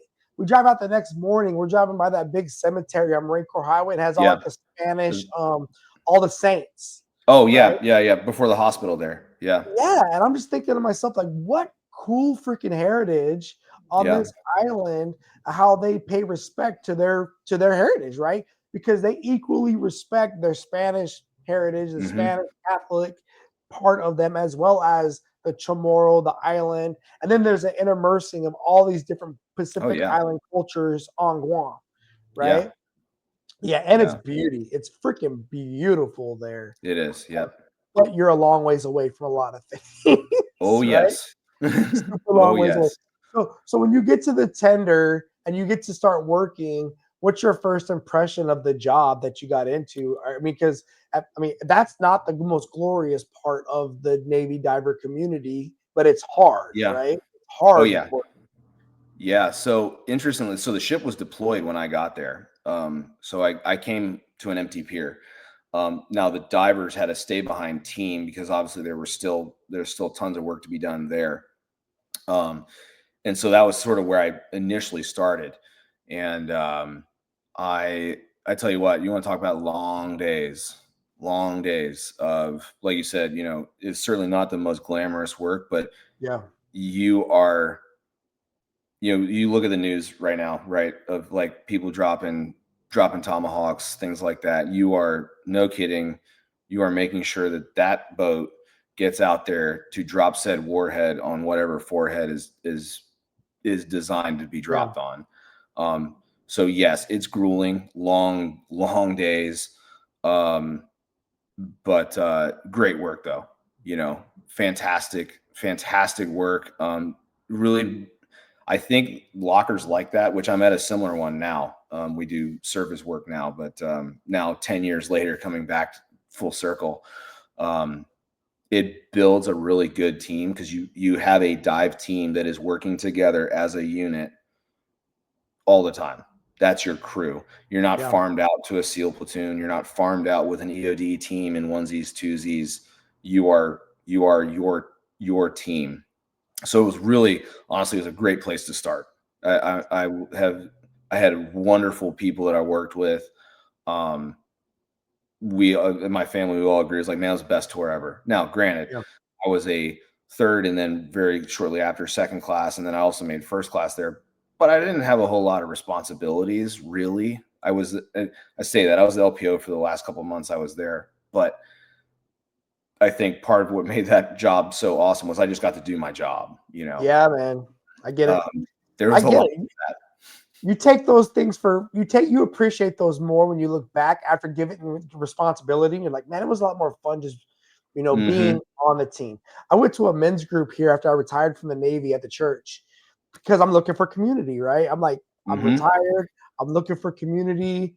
Eric and I are like, well, I'm going to plug into the church. So I go to this men's group, and literally 3 months into the men's group, they're like, hey, what do you think about taking over the men's group? And I was like, what? Like, because they had asked me to run it one time, and I did it. They're like, you're pretty good at that. Would you consider doing this more? And I was like, oh, bro, I ran a men's group for a freaking year. And I'm like, I just wanted to be retired and be in the group. Right. And I think it's just, we look for those opportunities because it's fun sometimes not having to be the one in charge or be the one responsible for everybody. And so I could see where that was an enjoyable tour for you because you just got to do the thing and kind of be just regular.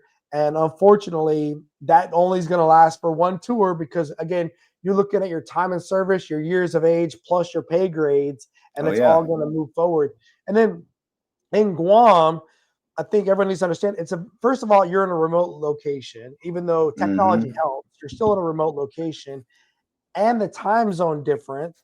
We're in a unique place, right? We're just in a different time zone. And then the community, it can either be very, very great, or it can unfortunately be not so much fun, depending upon what's going on at the time. How long did you live on base until you were like, we want to buy a house out in town? When did that happen? That was about a year into my second tour there. So okay, let's hold on before we get to that. Then you're ending your time on the Frank Cable. Why did you choose to stay in Guam for a follow-on tour? So and how long were you on Frank Cable? Right around 3 years. Yeah, so 3-year tour, Frank Cable, and then up for orders again. And did you want to stay on Guam? No. So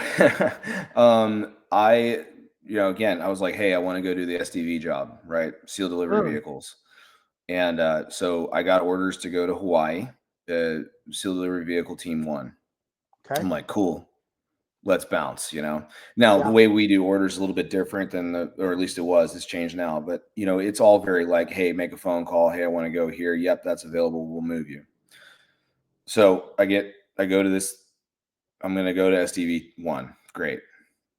Get a phone call like a month later. My MDV is like, hey, they got an opportunity that you might be interested in.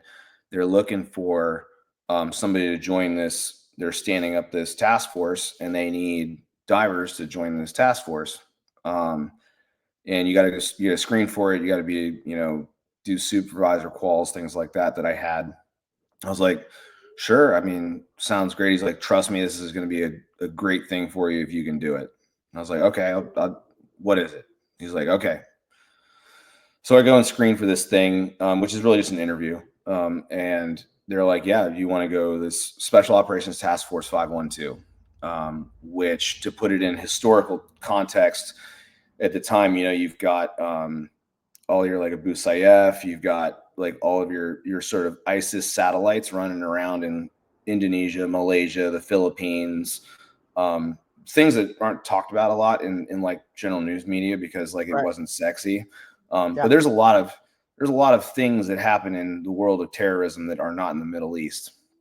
And that was what that task force was. It was a counterterrorism task force that was designed for Asia, made up of, there's 3 different task forces. One was Army, one was Marine Corps, one was Navy. And so I screened to go to this thing and I'm like, let's do it. By the way, it's in Guam. We're going to base the task force out of Guam. Your 06 commander is going to be in Guam. Congratulations. Like, sure, this is what I want to do. So let's do it. Yeah. And so I go to work there, and man, what an experience that place was. You want to talk about flexibility and learning to do things that you're like, wow, this is completely not what I thought I was going to be doing when I signed up for this job. Yeah. I was running all the mechanical stuff for the boat shops. I was, I'm running like all kinds of OPFOR training and all kinds of craziness that I was like, man, this is, it added to a diversity level that I never expected. And got to work with probably some of the best leadership in the Navy. And some of that isn't even just me saying that. Some of that is like, these guys are like, Stockdale winners and JPJ winners, like bona fide, got the receipts to show best commanders in the Navy. One guy he's retired now, who just, he was my captain, a guy named Chuck Hayes, who started as an E1 and went all the way up through, he was a corpsman SEAL, went up to being a chief corpsman SEAL, crossed over to be an LDO, and then crossed over to be an unrestricted line officer and retired as an 06 41 years later. Yeah, that's freaking epic. Yeah, it was wild. You got to respect it, man. You got to respect it. Talk about the stories. And I think he was actually he was a Commodore, right? Was he a Commodore or a captain? Was he a CO?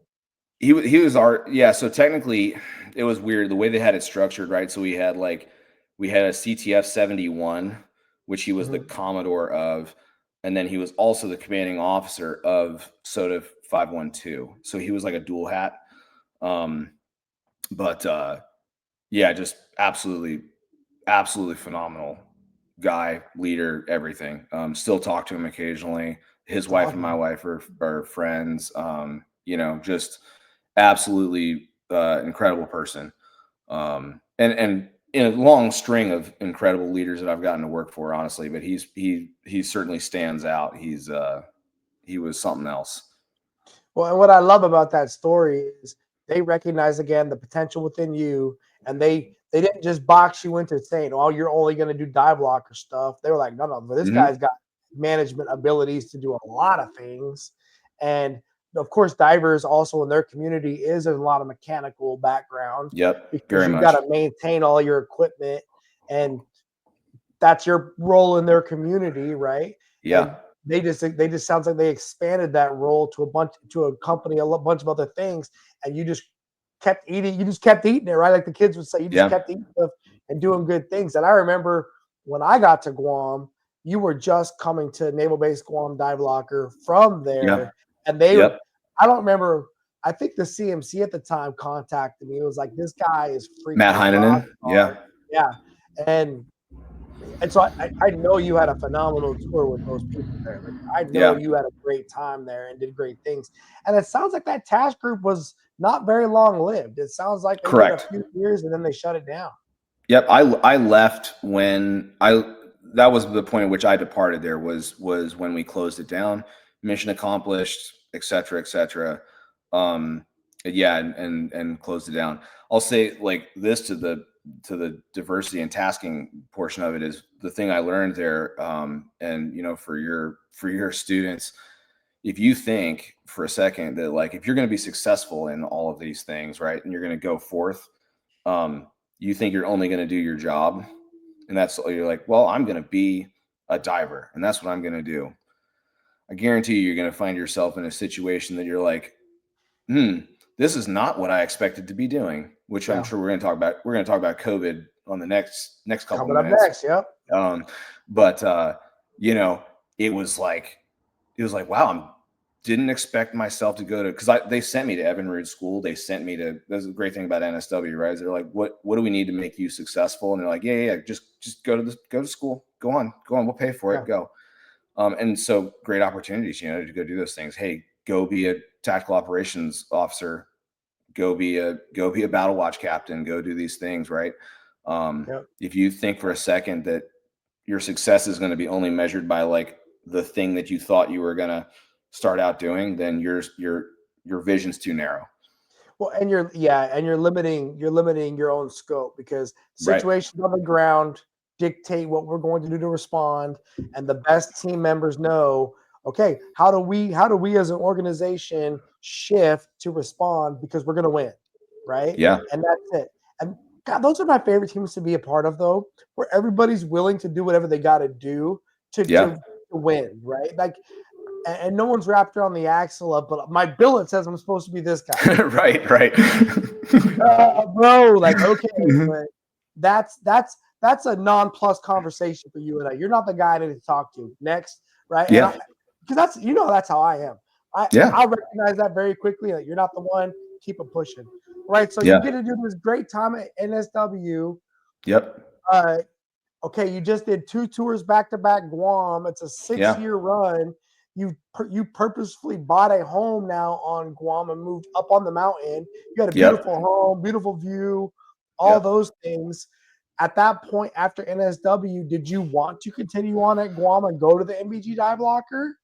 So the contingency that I had kind of put was, hey, if I'm going to stay here, I want to go to EOD, right? I was like, I'm going to go to EOD Mobile Unit 5. I knew the guy that was leaving there. I was like, I know this lines up. I'm like, this is where I want to go.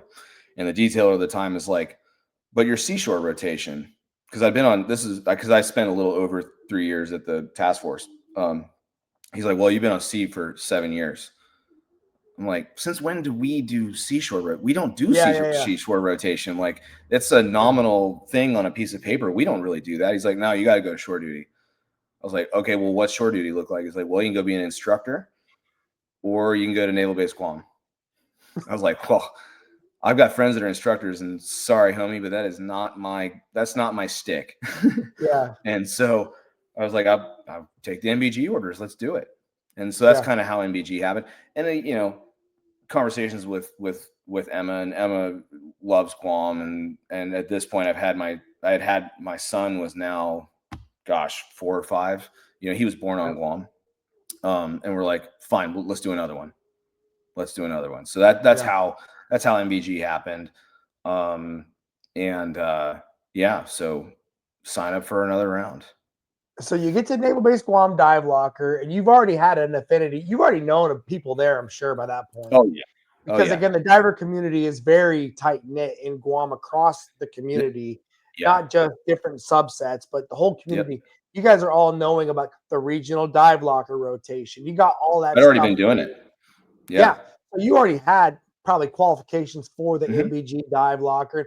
For those of you that don't know, MBG is really cool because they got this big locker that you can literally put somebody on a freaking stretcher inside there and take them below as far as they've got to go, and then treat them hyperbarically and then bring them back up, right? Yep.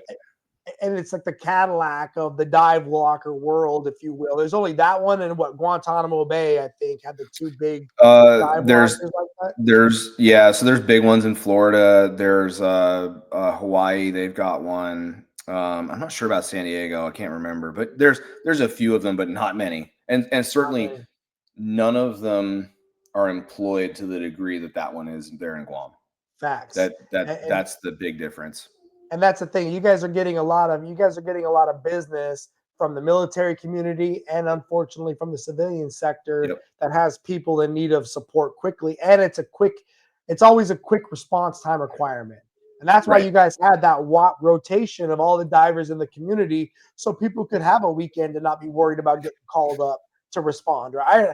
I've had that conversation more times than I can count, right? Because that was a major source of stress for our MBG dive locker, was keeping that thing fully up and running, fully maintained, fully staffed and supported, and then of course supporting all the UMOs on the island that also supported it. Right.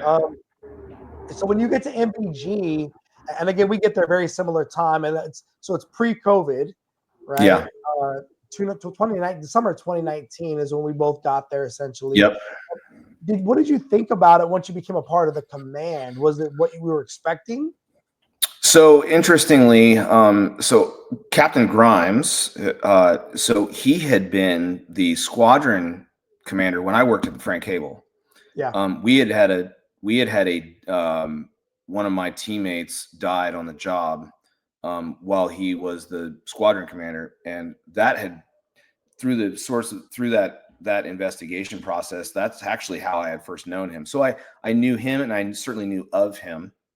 Like I said, I knew there were two guys that worked at that chamber team that I had worked with previously that I had already known. And I kind of knew what the base was about. But as far as a command was concerned, the first thing that really jumps out to you as a guy wearing a uniform is like, where are all the other uniforms? Very civilian heavy for sure. And what's weird about it is, to me, like just for instance, right, the building in which we worked, which was right there on the pier.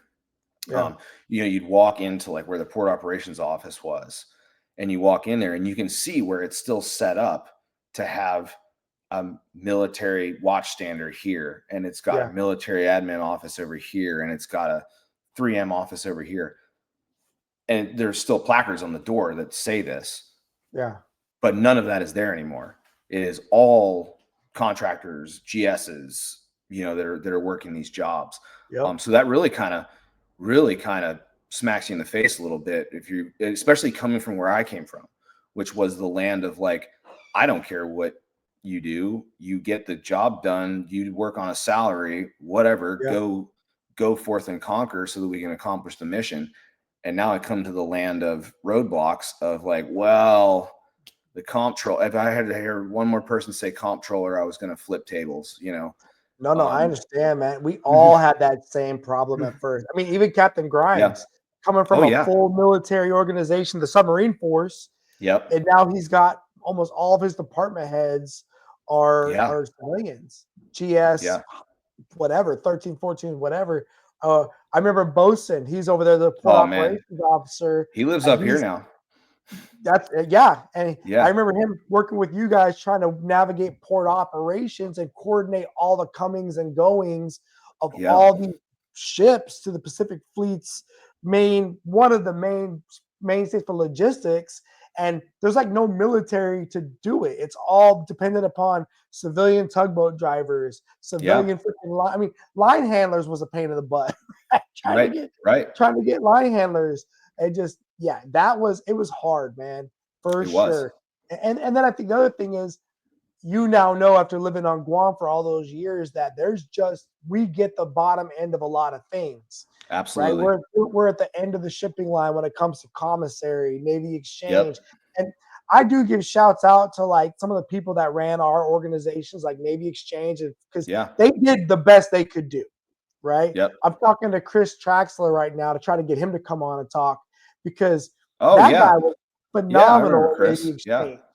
Right. But one of our best family friends, like godmother to my kids. She runs like inventory and stuff for the exchange there, and the challenges are, insurmountable, it would seem sometimes, just like you said, you're Really. at the end of the line. But they do pretty, given that fact, they do some pretty incredible stuff to make it work. They do. And I think that was the biggest challenge and then try to communicate that to the community, right? Like, hey, Yeah. here's what our parameters are. Here's what we can do. Here's what we can't do. And Yeah. oh, by the way, we didn't just have a whole bunch of uniforms we could line up to make a mountain move, right? Yeah. We had to leverage relationships. So there's a lot of freaking Chiefs mess handshakes and drug dealing going on to make things happen on that island, Yeah. which comes back to bite us in the butt. Good and bad. It does. I mean, I remember it does. It really does. But that's just what you do. I likened Guam to being like a floating aircraft carrier because we were about that. When you had all the military together, we got that component, but everybody has their own priorities and they're all embarked on one big unit, but they're all fighting for their own things and figuring out how to best get everyone to want to work together to survive. This is where I think COVID actually worked in our favor because we got to have that opportunity. So let's go ahead and talk about COVID. So let's do it. We're at Guam, and I remember talking to Captain Grimes a little bit about this. I remember when the Theodore Roosevelt first came to Guam, and COVID was not yet even a conversation, at least in my mind. Right. I remember they came to Guam. It was a lot of fun. Went to a bunch of events, saw buddies. They leave. They go do their thing. And somewhere between them going to do their thing and them returning, all of a sudden out of nowhere, COVID becomes this priority, right? I remember like, oh my God, COVID and what do you remember about the roll up of COVID coming to Guam and like the energy around that? Yeah. So, I mean, there was, fear was certainly in there, right? I think for all of us, right? Nobody really knew what the heck it was. We all thought we were going to die, right? Yeah. And I remember there being we went from not caring about COVID, like it was not even a real thing, to being like major meetings about how many hospital beds had incubators on the island. And I think the other thing is we were watching the news, right? And you were watching daily briefings by the president and all those things. And we're like, what the heck is going on? Right? Yeah. So for us, like I remember in the lead up to that, our biggest thing was, right, we already alluded to, is like, we have to maintain a 24-hour watch. How do I do that? How do I keep two clean teams? So one of the first things that we did was we split our teams into a blue and a gold. Never shall the two meet was kind of our general rule in the dive locker. Hey, U5, you're on blue rotation. U5, you're on gold rotation. There's only going to be turnover between the two leaders of the two teams, and everybody else, I don't want you to see each other. By the way, don't do anything in your off time that's going to compromise your integrity, right? And you know what? I think we were ahead of the game on a lot of those things. Because Captain Grimes, I think, really, he saw that very quickly. I think some of your leadership saw that very quickly. Yeah. And before we even got to what was going to come later with like reds, greens, yellows, all that, we had already sequestered, if you will, like security had their sequester. You guys had your sequester. And it was kind of quiet at first, right? It was. Everyone very quiet. Did that. And I remember talking to Captain Grimes because the first night we had positives on the island of Guam. I remember all of us were like, one was like a big deal. And we had like three the first night. Everyone's like, oh, we're all going to hell. Like, we're all going to die. What are we going to do? And it was like locked. And everything went from being relatively normal to shut down overnight. Oh, yeah. Game over. Yep. Game over. Nobody was coming to the base. Nobody was going shopping at the grocery stores. Navy Exchange was shut down. Like, we wanted to remove all possible reasons for you to want to do anything outside of your home. And what a weird world that was, right? Looking at that, though? Like it was like Zombieland, bro. It was like walking around, and it was just And I think the I don't know if we call it a mistake because you couldn't see the future, but it's like if all of us in that point in time, and really the whole globe, it was like Guam was a great microcosm of this. It's like you said, Zombieland. Well, guess what? You can only survive in Zombieland for so long. you can't shut down to that degree for a year and a half. And like that initial reaction that we all had was so intense because we were so uninformed and so scared of everything that it was like, well, hang on a second. Nobody's been able to get groceries for 3 weeks. Yeah. We can't keep doing this. 100%. I think that Yeah. I think that the fear of the Guam population being so intermixed how it is Yep.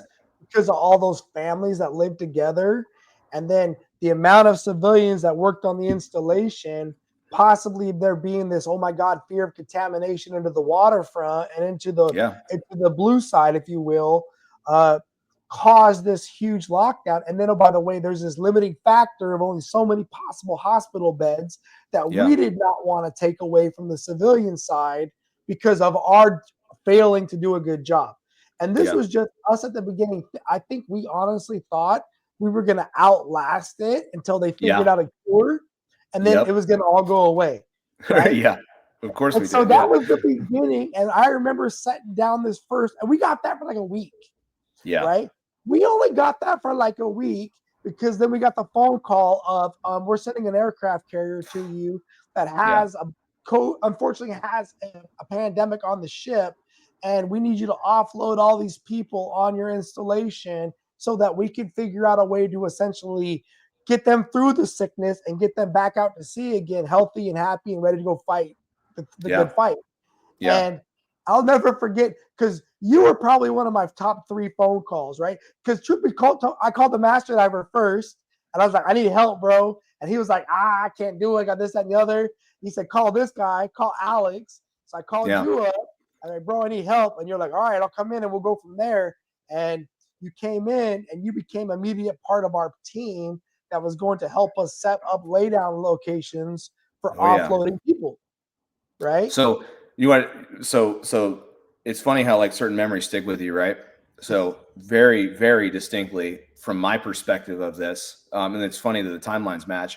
So I was driving, it was my day to come in, and I was driving into the back gate because my house is like down that direction.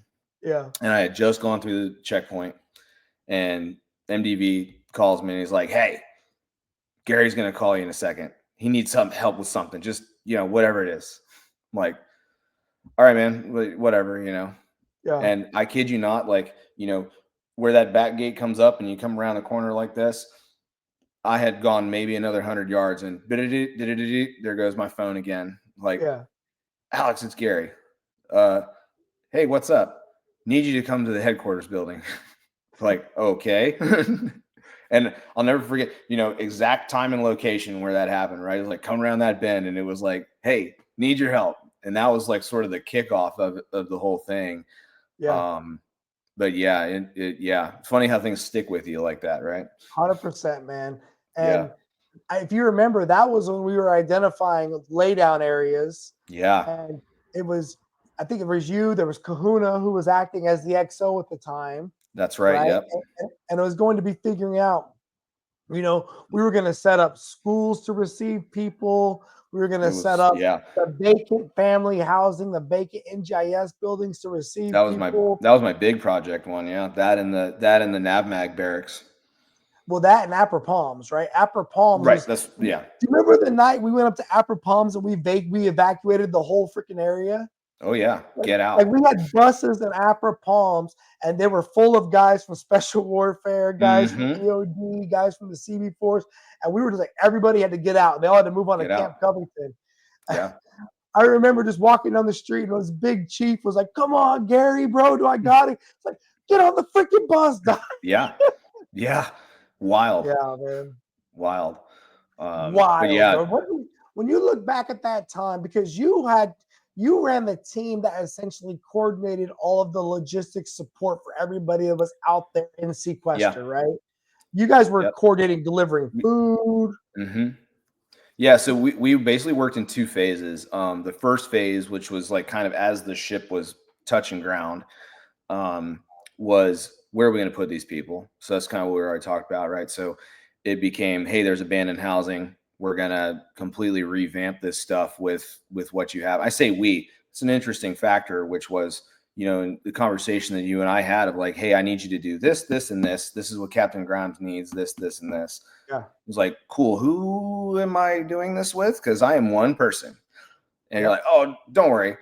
We got all these guys off of the Frank Cable and the ESL that are either limb due or can't go into sequestration. They're going to come work for you. Like, okay, great. Yeah. Now, you know, keep in mind my background of like, sure, I've led people.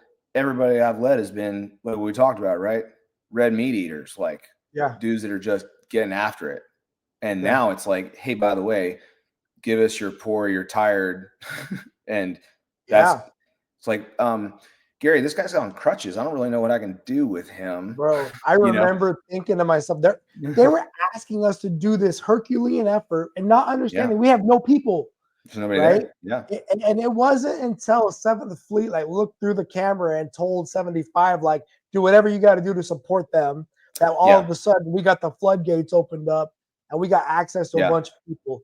Before that, we were just getting whoever they felt comfortable letting us use as we're trying to do this major operation. And I remember thinking to myself like who does this to somebody? Right? Like I'm on the phone talking to people in Hawaii, talking to people in different areas before the ship even pulled in. Like, what are we doing, bro? Like, I'm planning it on the ground. I got it. I will do my best, but I'm telling you right now, this is not all good. Like, you don't understand what you're asking of us. And they would all just say, Gary, don't be emotional. You know, right? Sure, yeah. It's like, brother, you don't. I'm gonna fail your mission. Yeah. Well, we were out of sight, out of mind, right? Oh, Guam will do it. Yeah. You know, and this is where I loved Captain Crozier. Again, I knew Captain Crozier even before this tour. I knew him when he was the Blue Ridge commanding officer, and I was at the 7th Fleet. And that's why I loved his hesitancy to put that on us. Because even though Captain Grimes is a red meat eater, even though you were leaning in, I was leaning in, we were all doing what we could. We all knew that as they kept raising the ante, it was untenable in certain areas, right? Like absolutely it was out of the box. And I still remember those conversations with him and Captain Grimes and with all of us talking and just everybody being like, are we doing this? Like, is this really? Yeah. And when we started offloading sailors, they just kept coming. It kept coming. It kept coming. It kept coming. And it was just like, and now you got to get food to them because they couldn't just go get food. And by the way, we have no galley, right? Right. We have no galley. So is the ship going to create food that we deliver? But now that you're perpetuating the problem because they got the vid, right? Oh, yeah. God, so many challenges that we had to come through during that period of time that nobody has no clue. And oh, by the way, we're trying not to get the island sick, right? Yeah. Yeah. I think like it was like one of our best and our worst moments at the same time, right?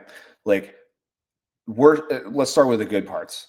The U.S. military, if you've ever worked with foreign militaries, the thing that we have that is different from every other military structurally is like disassociated leadership, right? Like leadership at all levels. You got a kid who's a E5 who is empowered to make a massive amount of autonomous decisions, right? And locally, where we were, that procedure was working phenomenally. We had from Captain Grimes down, and much to his credit, man, moment, machine. I think any other, he was the right person for that moment. He was like whether you love him or hate him for that particular situation, that was the right person to have there, so we at that level and down were making, if it wasn't for that ability of the U.S. Navy to go, hey, I can let this E5, E6 run this entire thing and let's report up what's good, we never would have been able to do what we were doing. Never.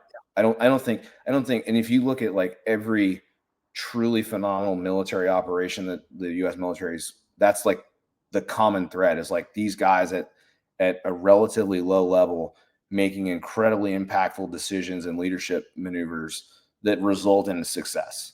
And I think that's at that level, that's what we were doing. The failure point became that above us, they weren't allowing that to happen. I sat in that operations center and watched it happen over and over again, where a decision was going to come down from someone who had, quite frankly, no idea what was going on, no idea what was going on the ground, making a decision and not allowing the ground commanders to make those decisions. So it's like phenomenal point and achievement on one side and absolute just yard sale on the other. It really was. And it was, and I kept remembering they kept asking for more. And then we're going to send you resources, but we have no laydown area for them. We have nowhere for them to live either. Right. Remember they the whole 3rd Med Battalion, the medical EMF. People, yeah. And we had to put them in like freaking, remember we turned all those old vacant trailers from NSW into their like, ER. Into like ER laydown areas. And we had vacant Navy family housing with all of our leftover loaner furniture. We furnished all those houses so they could live there, sleep there, and not impact our laydown area for the sailors. I remember we emptied a whole barracks tower of sailors. And all the sailors that were deployed, we went in and took all their gear and packed it up, put it in freaking tri-walls. Remember that? Oh, like, we were doing what are we doing? And again, we're out there just alone, unafraid, punching. And I look back on it as I loved our community for it. Because our community really supported us and trusted us. And I remember watching people in housing, just like watching the vans drive by and watching the movements of people. I remember walking up to the schools and feeling like I'm watching the movie Red Dawn, right? I got all these people behind fences. Avenge me. It was the whole freaking island, the whole island rally, let's be honest, in particular Naval Base Guam, because if you were to have gone up north to the Air Force Base, they did not have the same level of stress, right? The United States Navy planted this right on us, and we survived. And it wasn't until the hotels eventually got opened up that it kind of absorbed some of that stress. But even then, we had to still manage that, right? We had to, the sailors that were helping us had to go manage the hotels. And at one point in time, you were coordinating people driving, moving all over the place. Big deal. Looking back on it, as it was fun though. There was some fun times.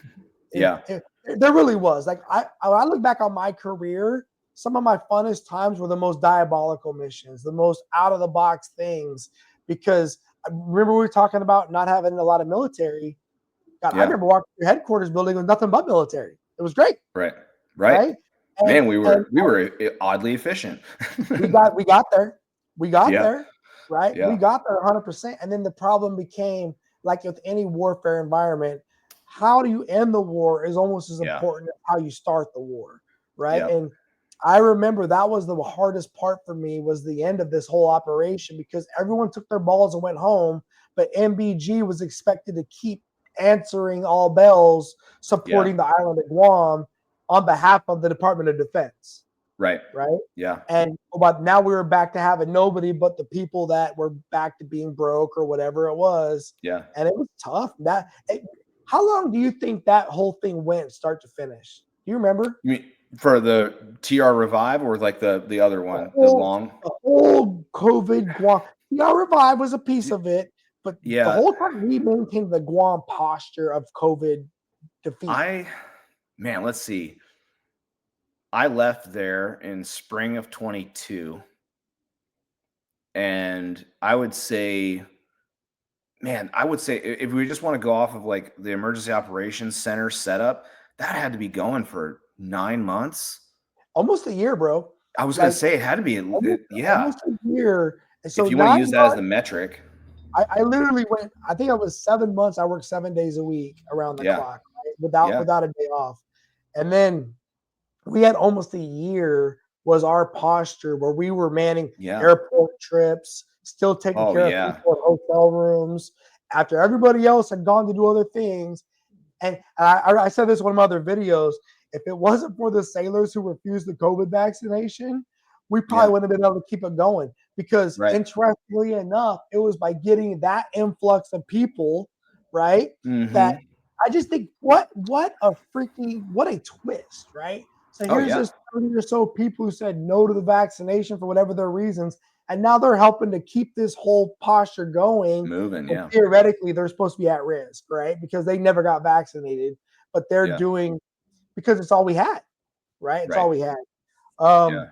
Yeah, It looking was back on that it whole was thing, interesting. it was a lot of fun, but God, I looking back on it now, I wish they would have just kept the ship at sea and fought through anybody and offloaded only people that survived, Yeah. right? But that's now hindsight being 2020, Hindsight, yeah. right? Yeah. And I mean, I remember being so freaking afraid because we were now every day dealing with people that had COVID. Oh, Remember yeah. that? Like Yeah. you felt like every day I'm taking this back to my family and they're gonna get sick, right? I like, yeah, I wasn't, when we started this whole thing, talking about resources and stuff like that, right? I had like 2 N95 masks, which started to wear holes in the side of them. And so Yeah, so Emma and a bunch of other spouses, they're like, "Hey, people that know how to sew, start ripping up clothing and start making masks for these guys that are working this stuff." I remember And that. and like and M's like, we had one of the quarantine areas was actually not far from our house, and talking about the Red Dawn thing, she's like, no kidding, going with bags of these homemade masks and going, "You guys want some?" Whoop, up and Yeah, over the fence. yeah, um I and I remember mean, that. it just, I remember resources that. wise, I remember we're getting like those this far masks away from these delivered. guys. The what? We're known positives, and I'm like this far away from them. Yep. And Yeah, we've got these NWU colored masks that people yeah, made out of NWU fabric. yeah, I remember like being a model for it. Like everyone could see our yeah. masks. We're all wearing the ones made by our community. Yeah. We know what's really funny. I had those Marines that I was working with. So now retired Major Ford, and they had a bunch of guys that come down from what is now Camp Blas that didn't really have much going on. And the Marine Yeah, Corps being the just absolute golden children that they are, they were like, "Well, I don't know. What kind of mask are you in regulations to wear?" They're like, and I'm like, and I'm looking at these guys like, "Guys, I don't mean to be rude, but like, who cares right now?" You yeah. know, like right now, No, who I cares? remember the pictures went out of how we sailors were looking delivering food, and they got in Yeah, trouble because they weren't wearing yeah, Navy gear. And I'm just yeah, like, bro, what? First of all, it's Guam. It's hot. yeah, Like, they're working around the clock. Do you really care if they're wearing a Navy yeah. PT shirt or not? Like, what are we talking about, bro? Right. And just I remember there had to be a picture of every meal that was coming out of the restaurant that we were using to deliver so we could Yep. defend ourselves in the court of public That they opinion. got food. Yeah. And that it was worthy of them getting, Right. right? And it was like, Right. again, we have no galley.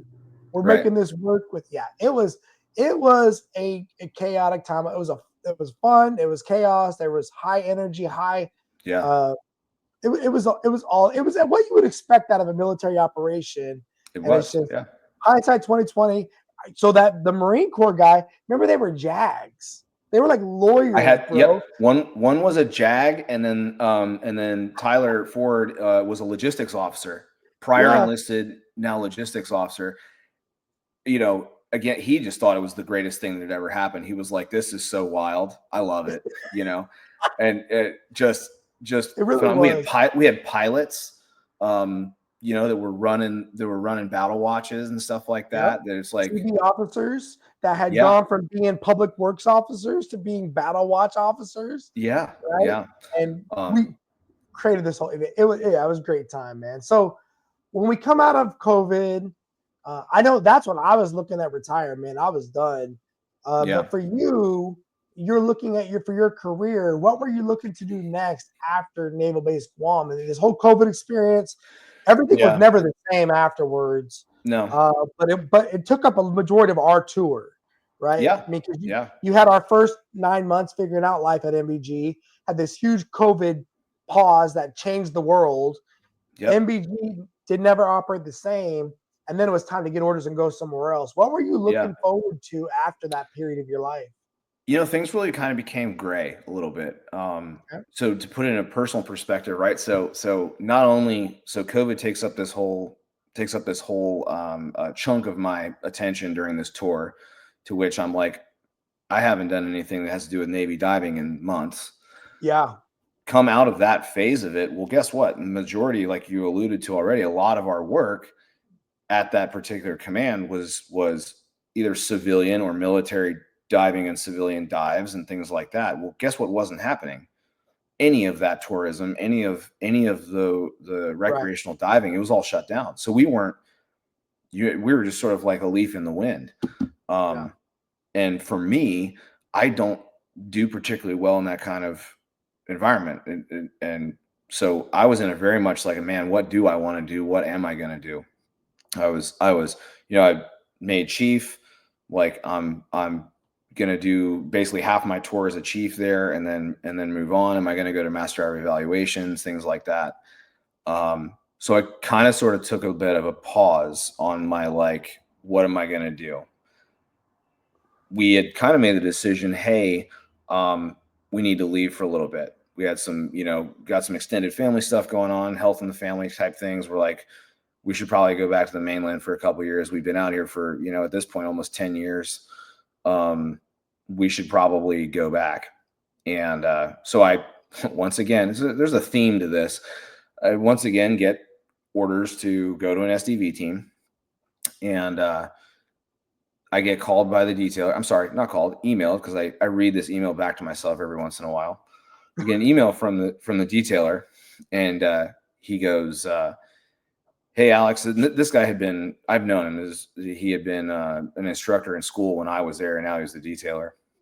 He's like, hey, Alex, just to let you know, the chief over at Mobile Unit 5, they're on Guam, just got out of the Navy unexpectedly, and they got to fill the billet.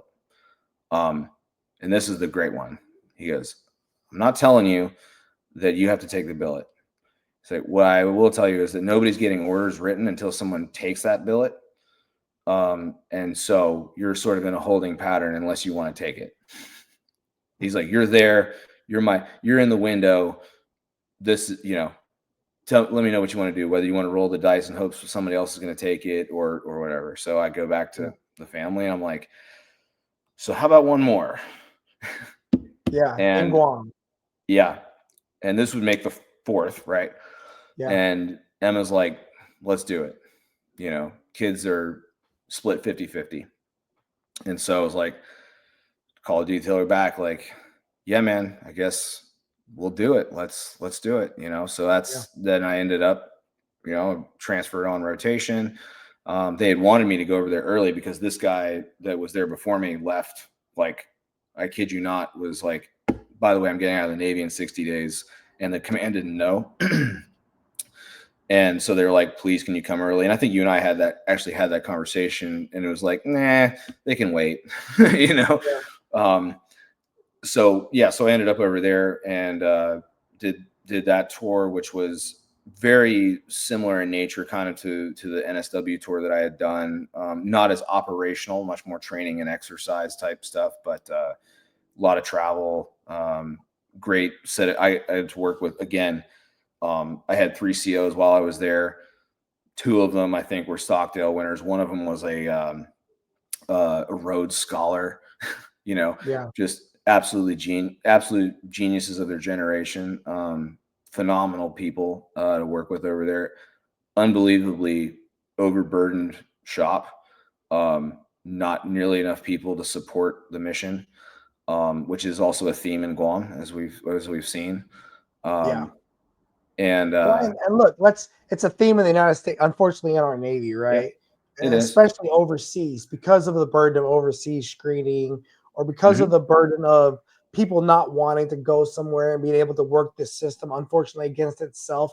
I mean, here you are consecutively getting opportunities to stay on Guam, but as a direct result of other people not wanting to go to Guam, 100%. Right? And you being willing to take the opportunity. And I will tell you, it's the same way in Yokosuka. It's the same way in Sasebo. It's the same way in all of those areas, And the other thing is, you'll see that there's a disparity between typically seniors that want to be there and juniors who have no idea how they got there, right? And then there's not a lot of in between. Or you'll get salty people that don't want to be there, period, and they're kind of in between. and they hate Yeah. everything about it, right? Oh yeah. And it makes well, the one thing I liked about EOD was that it was a beautiful place to work. I mean, I remember that Oh on the yeah. Inner Harbor, you could just go jump out in the ocean, Oh and yeah. beautiful place to work. But it sounds like the Manning challenge is going to be something you guys got to work through. It's rough over there, to the point that, you know, my community is now shifted over to the automated assignment detailing system. You know, Mm. they still don't even have anybody that's applied to my job there. I've So been the Gap gone. Miller. I've been gone since April, and I you know, perused through the list, and there's still nobody that's applied to it. And they're just, you know, I don't know how they're I don't know how they wanted me to stay there even longer, and I was like, hey, I've gotta, I really need to be with my family. They've already, you know, they've already left. And but it's I tell you what, the motivation that those guys have, and I mean the Navy in general, I think anybody in service, I think is getting, the motivation is getting better. Quite honestly, I think the guys that I've seen come in that are, you know, let's say they joined 2022, 2023 and later. And man, I've gotten two new guys. The motivation that these guys have, it is really on an upswing. I am super hopeful for everybody that is like, you know, oh, it's all going to the trash, like, you know, da da da. Like, don't agree. Straight up, don't agree. I'm with you, bro. I Like, I love the unit level organization. Yeah. Right. I love the deck plates of the people that I can look in the eyes and we're going to go do a thing. Where I got frustrated was these upper levels of people that Yep. just lose contact with what was real. And they would be, like you said, they'd be in some vacuum somewhere, freaking with the blindfold on, whacking pinatas, playing whack-a-mole with real lives. Right. Yeah. And I also agree that, you know, when I got out of the Navy and I came here to the civilian sector, I went to this high school. Like, I was so exhausted by dealing with sailors. I felt like were exacerbating my Navy. Like, they were using my Navy's medical program against us in Mm. ways to not do a thing. In particular, Right. you know, there was a particular part of my team at NBG that was a challenge, right? Let's be honest. Yeah. And so that was exhausting. Then I come out here to these teenagers that are in high school and they are freaking go-getters, bro. Yep. They freaking America all day long. Yep. And they're hungry for opportunity. And I was like, it was very refreshing. And so that gave me a lot of pride and a lot of inspiration. My cup got refilled very quickly because Yeah. I was like, wow, this is phenomenal. And then I agree, I've talked to buddies, feeling the synergy. And I remember when I was on from 2016 to 18, I was on Ashland. That was an awesome time to be at sea, being operational, because we were Yeah. stroking out there in the South China Sea, and I felt we were very powerful. Then we took that dip and we went through COVID and all that crap. And I think that was a reevaluating time for a lot of people. Like, what are we really doing? And now so unfortunately the political class has an effect on us. And now we're coming out of that and it's coming out strong. Right. And I agree with you. I could feel it, I could see it, I can feel it, I can smell it, I can damn near taste it through your guys's just talk. Right. So when you're leaving EOD and you got this awesome, I mean, you got EOD eventually, right? You would put that one in which I've tried to do twice before. Right. And so for me, as I'm listening to your story, and I'm a big believer in the universe, I love the law of attraction. I have my faith, but I'm also an all the above kind of a guy, right? I'll incorporate a lot of different things. I'm happy you got that opportunity, but now you're looking at life after EOD U5. You know your family needs access to resources that unfortunately they've chosen to not have access to, but now that's run its course. You got to make some other choices. What are you looking for options next? Have you gone to NBV school yet? No, so I I screened for senior chief last year, so I made 8 last year, kind of under the new system. Under the new system, you know, it's a little funky, so I'm not a paid senior chief because I chose to take I already had a 7 billet, and I decided to keep that 7 billet. Personally, coming out of EOD, I was like, I need a break. Yeah, man. I'll tell you right now, I like completely open kimono. Like I ended up mental, I'm like antidepressants, therapy, things I like get it. that. Just the Think about that, load bro. was so You much. NSW, crazy as Yep. hell. First you were Frank Cable, then you went to NSW, then you went to Yep. MBG that was supposed to be a healthy tour, and Yeah. COVID, all hell broke loose for damn near a Yep. year. And then you go to EOD. Yeah. I wish I Yeah. could say, but I'm thankful you talked, right? I'm thankful you went and Oh got some yeah. help. And Oh yeah. that's awesome. And it's the credit goes to those people around you too, the people that know you.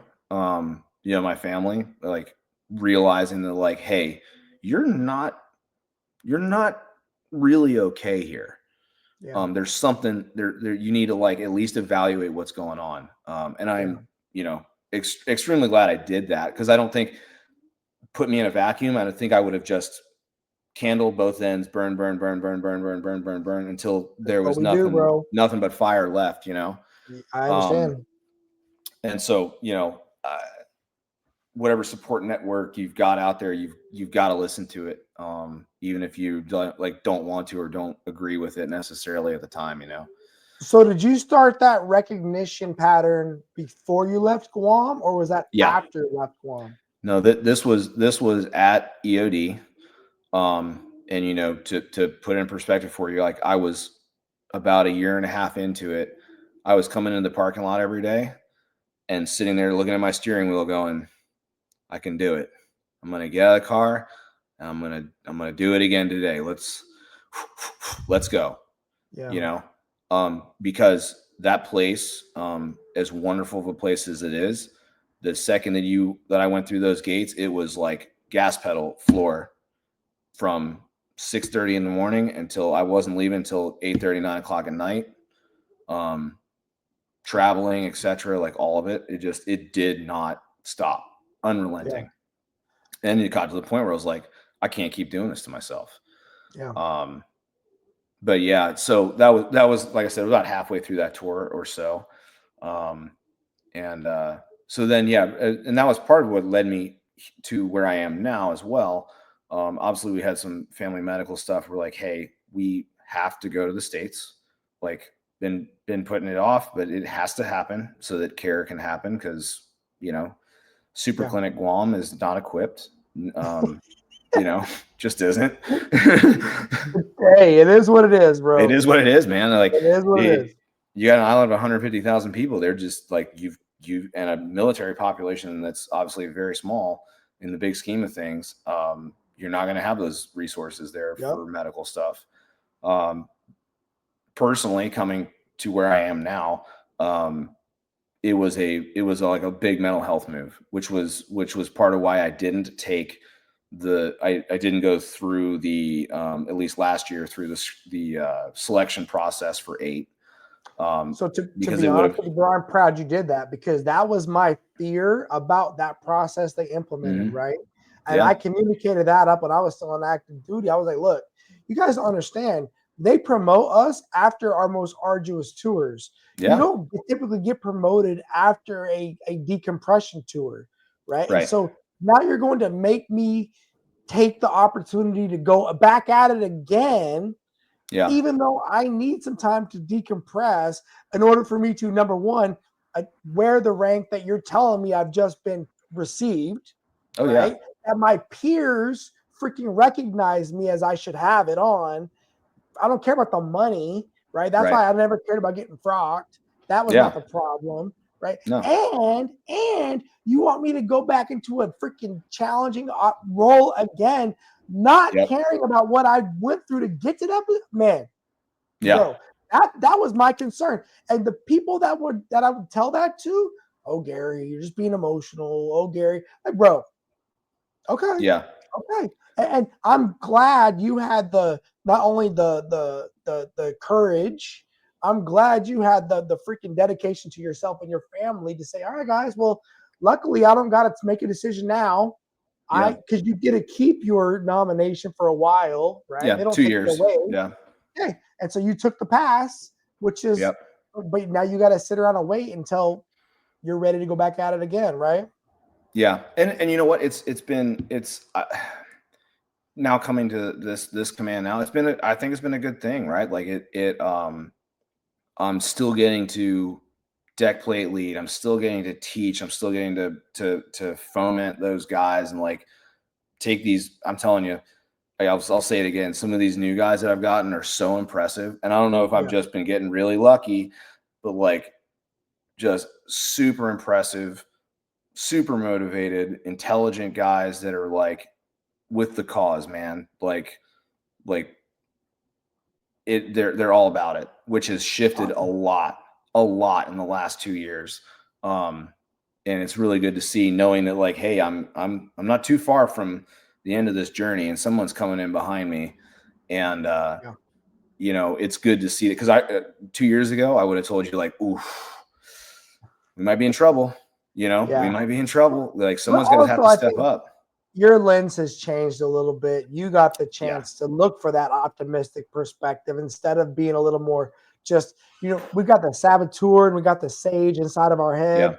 And yep. unfortunately, when you're going through the hard times, that sabotage mentality is tough to get away from. It is. And now you're getting to be a little more focused on the sage side of yourself, where you're like a little more Yep. stoic, a little more, man, I see a lot of potential in you, bro. That's awesome. Yeah. So you're up there now. Are you doing ship repair now? Are you at a dive Yeah. locker now?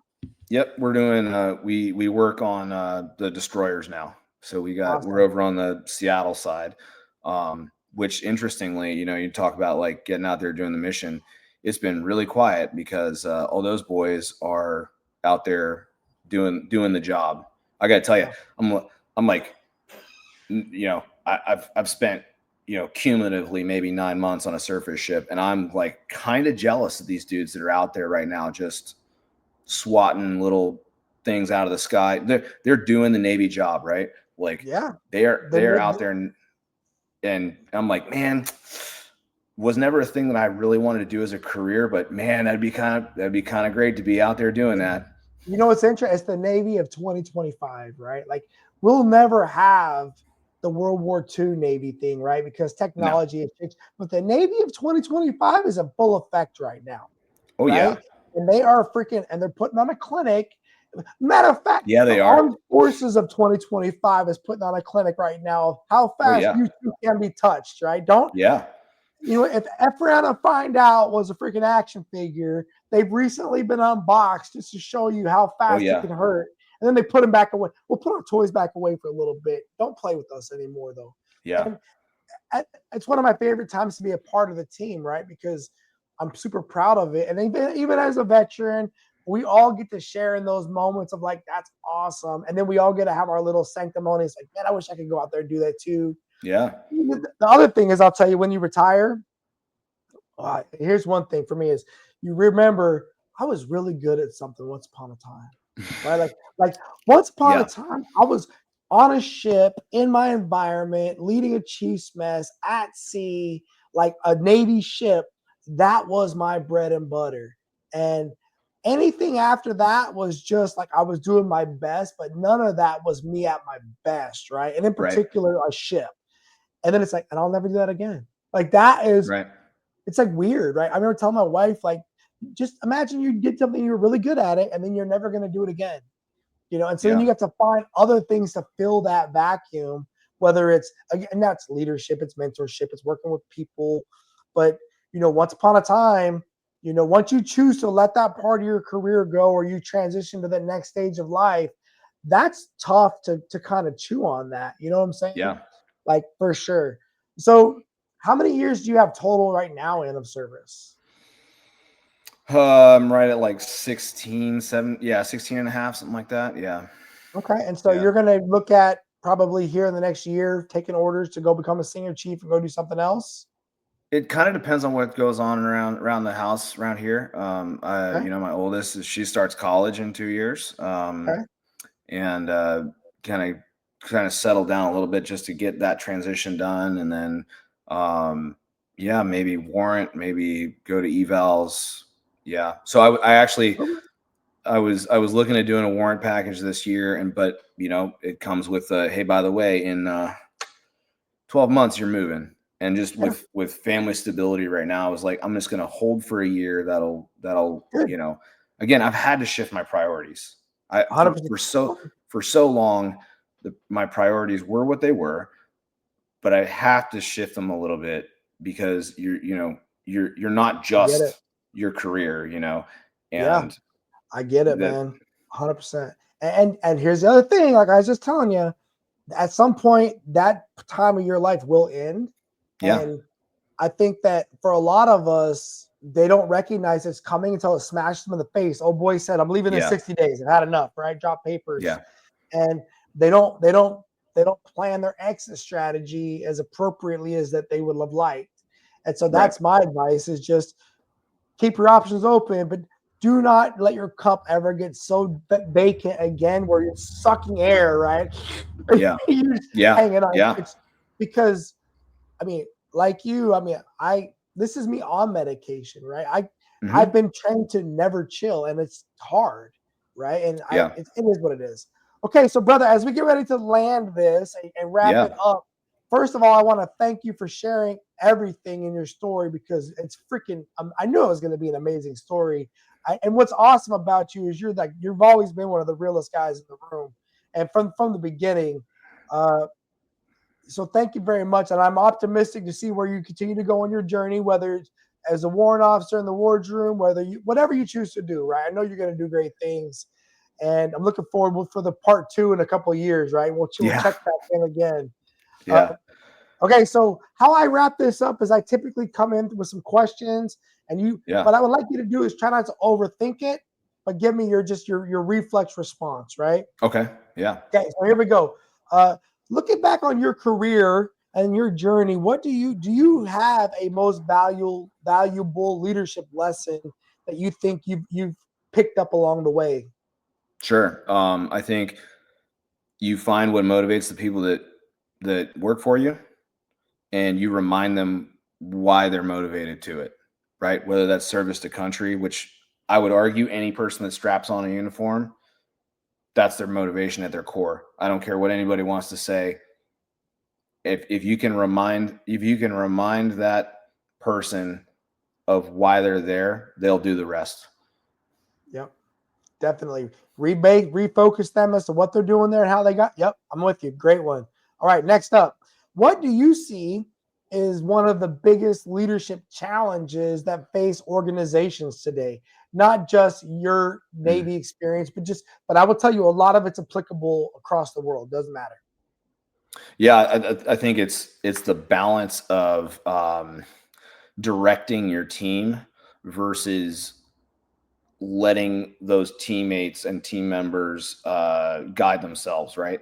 Great to have a bunch of guys that are, like I said, you got a ton of talented, motivated, intelligent people working for you. However, you being able to guide them without demotivating them towards your final goal. Because sometimes Mm, those guys that are motivated and intelligent, I'm probably one of them, right? They go like a starburst. They're all over the place, and it doesn't always go where you want it to. So I think it's a huge challenge for any organization. yep. And I think just for me to add on to that is it requires trust and risk. And you cannot Yeah. be risk adverse to Yep. be a good leader. Just it's how it is, right? Yeah. There's not always a guaranteed outcome, right? Okay. Yeah. And you have to roll with those punches. All right, next up, and I think this is a good one for you because you're a daddy. How can parent, and I care about this because I work with a lot of teenagers and I have a lot of parents of teenagers who are working, trying to raise their kids, right? And Yeah. how do you think parents can utilize leadership skills to better Mm. connect and to guide their growing children? Yeah. I mean, it's you got the leadership by example thing. I'll go back to my own mother, who is a phenomenal person. And something that always stuck with me with her was like the principle of you teach your kids that it doesn't matter whether you're sweeping the floors or whether you're the president of the United States, you're going to be the best at what you're doing. And if you can demonstrate that and push that into your kids, I think like it will reap them massive rewards because it doesn't matter, right? Theoretically, you could be, a CEO of a Fortune 500 company, or you could be the assistant manager at a fast food restaurant. you can be the best at either one of those things. And that should be the goal. And I think like pushing that to your kids, like, I don't care what you're doing, you be the best at it. Yeah. No, and I think the other thing is, and watch out for those say-do mismatches, right? Don't say one thing, but then do another, because unfortunately that's going to be it. Okay. If you had to give a piece of advice to somebody struggling with like organizational challenges, what would you give them as that advice? Are you talking about in regards to just like structure, organization type? Yeah, they're in an organization that there's bigger than them, whether it's a company, whether it's a corporation, whether it's a school. Because I will tell you, a lot of young people are alone, and then they go to college and they're even more lonely, except for their cell phones, and they may have challenges, or they might mess around and join the military and still feel lonely, even though they're surrounded by people. And we recognize this is a concern. And so if you could give anybody advice, somebody struggling, or they could be frustrated, like, I know it doesn't have to be this difficult. Why are there so many bureaucratic challenges? Sure. Would you give, what advice would you give to somebody struggling in those kinds of spaces? I would say, like, if you can deconstruct what the motivation of the organization is, right? So hey, what is this organization designed to do? What are we trying to work towards? And work backwards from that. You get back to, okay, well, my end goal is to house 2,500 sick sailors off of a ship. All right, let's work backwards from there. How do I remove all the steps from that end goal back to me? And then if you bring that to those people, as you go backwards in that line, those barriers will fall. I think it all matters is what's the end, what's the end goal? Because everybody should be able to see that. And I think if you reverse engineer that problem set, and then you lay on top of that, what are your own personal hopes and aspirations as you currently know that, and figure out how they can work in conjunction, that's a cheat code, bro. That's a cheat code. Good. Okay, I like it. You've done this before. You're going to do it again in the future. But how do you think veterans can leverage their leadership skills across multiple types of environments after the service? Yeah. You hear jokes about it all the time about like veterans going into the civilian world, and it's like, I can't yell at people anymore. It's like, well, I don't know what you were doing before, but okay. Right. But I think again, it's like every person doing any job, right? Whether you're a civilian or military, you have a purpose for being in that job. And I think the thing that we have that's maybe a little different than things that are on the outside is that our motivational core, maybe you could call it denser, right? We have like a very defined, like, this is why I'm doing this. I think you can take that forward into another world, right? Hey, I'm the reason for us all being part of this organization that we work for is X. You can help define that motivational core a little bit better than maybe somebody who hasn't had it essentially defined for them previously. Like, all of us that have worn a uniform, they're like, hey, by the way, here's your oath of enlistment. This is why you're doing it. Right. So it's been defined. Well, and I take think that skill set and move forward. No, I agree. And I think also veterans recognize the need for clarity of mission, right? Yeah. Why are we doing this? And that goes back to your theory of, or your thought process of, well, I'm going to reverse engineer. Here's where you want me to go. I'll back it all the way to, so I fully understand how I'm going to get there. And now I can communicate that to a bunch of other people, right? Right. And you made it your own. You took that and made it your process by trying to sell somebody else's process, which is huge. All right, here we get to the fun stuff now. All right, you're on the ship. You're looking forward to dinner on the boat Friday, Saturday night. Are you looking forward to pizza, or are you looking forward to wings? Ooh, pizza. Pizza. Carb load, baby, all day. All day long. Hey, on the ship, we get the opportunity to do things like either go clean the berthing or go work at the working party. What would you rather choose? Would you rather be a berthing cleaner or a working party person? Ooh, probably working party, although I do like to clean. But no, I think working party.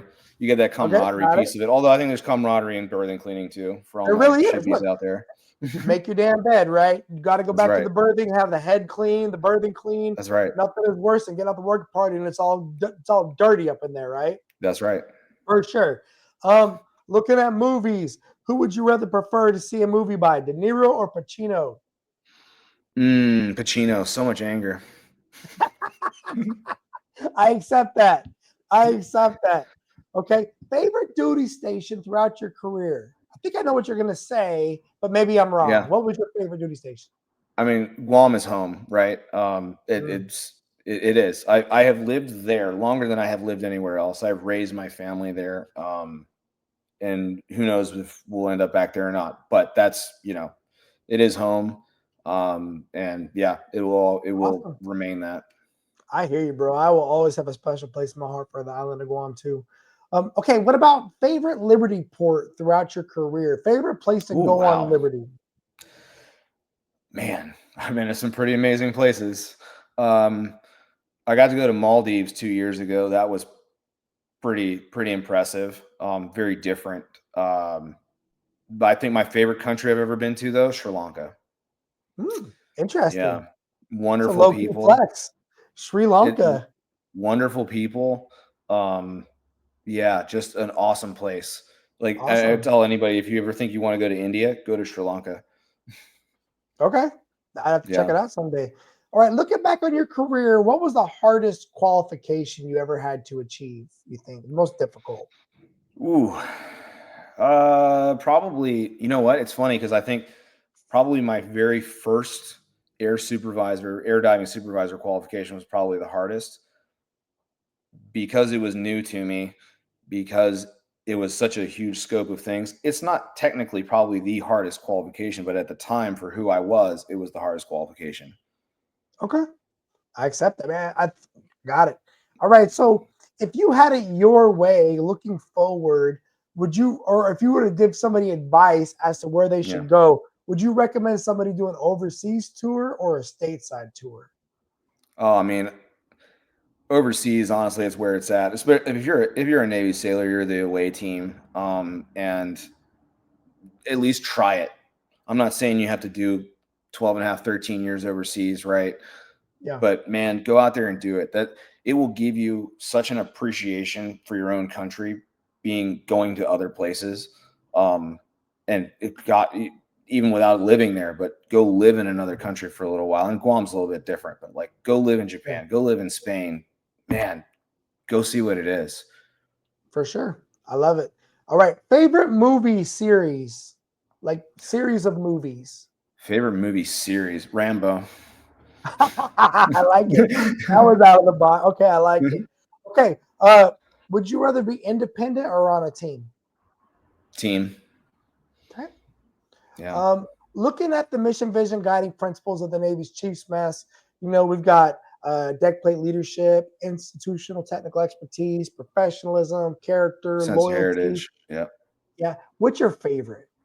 That's shifted over the years. I think I put a lot of emphasis on technical expertise now because I see it as a huge component to my deck plate leadership portion. And I look at that as, again, a guy who's closer to the end than I am to the beginning, knowing that I have to lead the next generation of guys into being as good at my job or better than I am. And how do I do that? Through technical expertise on deck plates. Hey man, I think that's right there is a good reason for you to go warrant, because ultimately that's their calling, right? Their calling is Right. technical expertise priority, and then they Yep. never lose everything else, right? Right. Okay, do you have a personal leadership philosophy? I mean, we've talked about like finding that motivational piece, and I don't know that I've got like a defined philosophy necessarily, but I do think that if you find motivation, all the other pieces fall into place. Okay, I'm with you. So find motivation, and for me, I reword that as I seek inspiration, right? Because I Yeah. think inspiration is what brings that motivation. Okay, Alex, would you rather lead or follow? Lead all day. Yeah. I know. It's okay. I get it, brother. We're all wired the same. All right, man. That's it. Do you have any saved rounds or alibis? No, I mean, just thanks for having me on, and it's good to know that someone wants to hear me yap and talk, and probably say a bunch of stuff that people don't even want to hear about. Nah, man, you're the real deal, bro. You were on my list for sure. I think I want to get Justin on here as well. I want to hear his perspective. He said he's down in Gitmo now, right? He is still down there. Yeah, he's going to retire out of there. Yep. Yeah, I got to hit him up and see if I can get him on. But no, you were a very important part of my journey, especially during my time on Guam. And then just hearing, there was so much about your story I had no idea too. And I think it's very interesting, the things that you could potentially do with your life going forward. And just remember, I know we start to feel like we get old, but bro, my youngest son's 11, right? We've got so much living left to do. You know what I'm saying? Like, dude, we get to see our kids grow up and have kids, God willing, right? And so I want you to be super excited for the future, bro. Be super optimistic, especially because you're taking care of yourself, which is going to give you the longevity you're going to need for the rest of the life, right? Yeah. So 100%. Proud of you, man. Keep your head up. If you ever need anything, look a brother up, bro. Yeah. I am notoriously bad at it, but I will check in with you. We all are, man. Okay, everybody listening to the sound of our voice, thank you for watching. Thank you for listening. If you like the content, you know what to do. Like, subscribe, and make sure you tell Alex how awesome he is in the comments below. All right, brothers. Good seeing you now. See you later. Later, Gary. Thanks. All right. Yes, sir. And I know I was born for this. I know I was born for this. Don't care for the critics. My words are like physics, a force that they can't stop. They just don't get it. I think they forget I'm not done till I'm on top. I know I was born for this. I know I was born for this.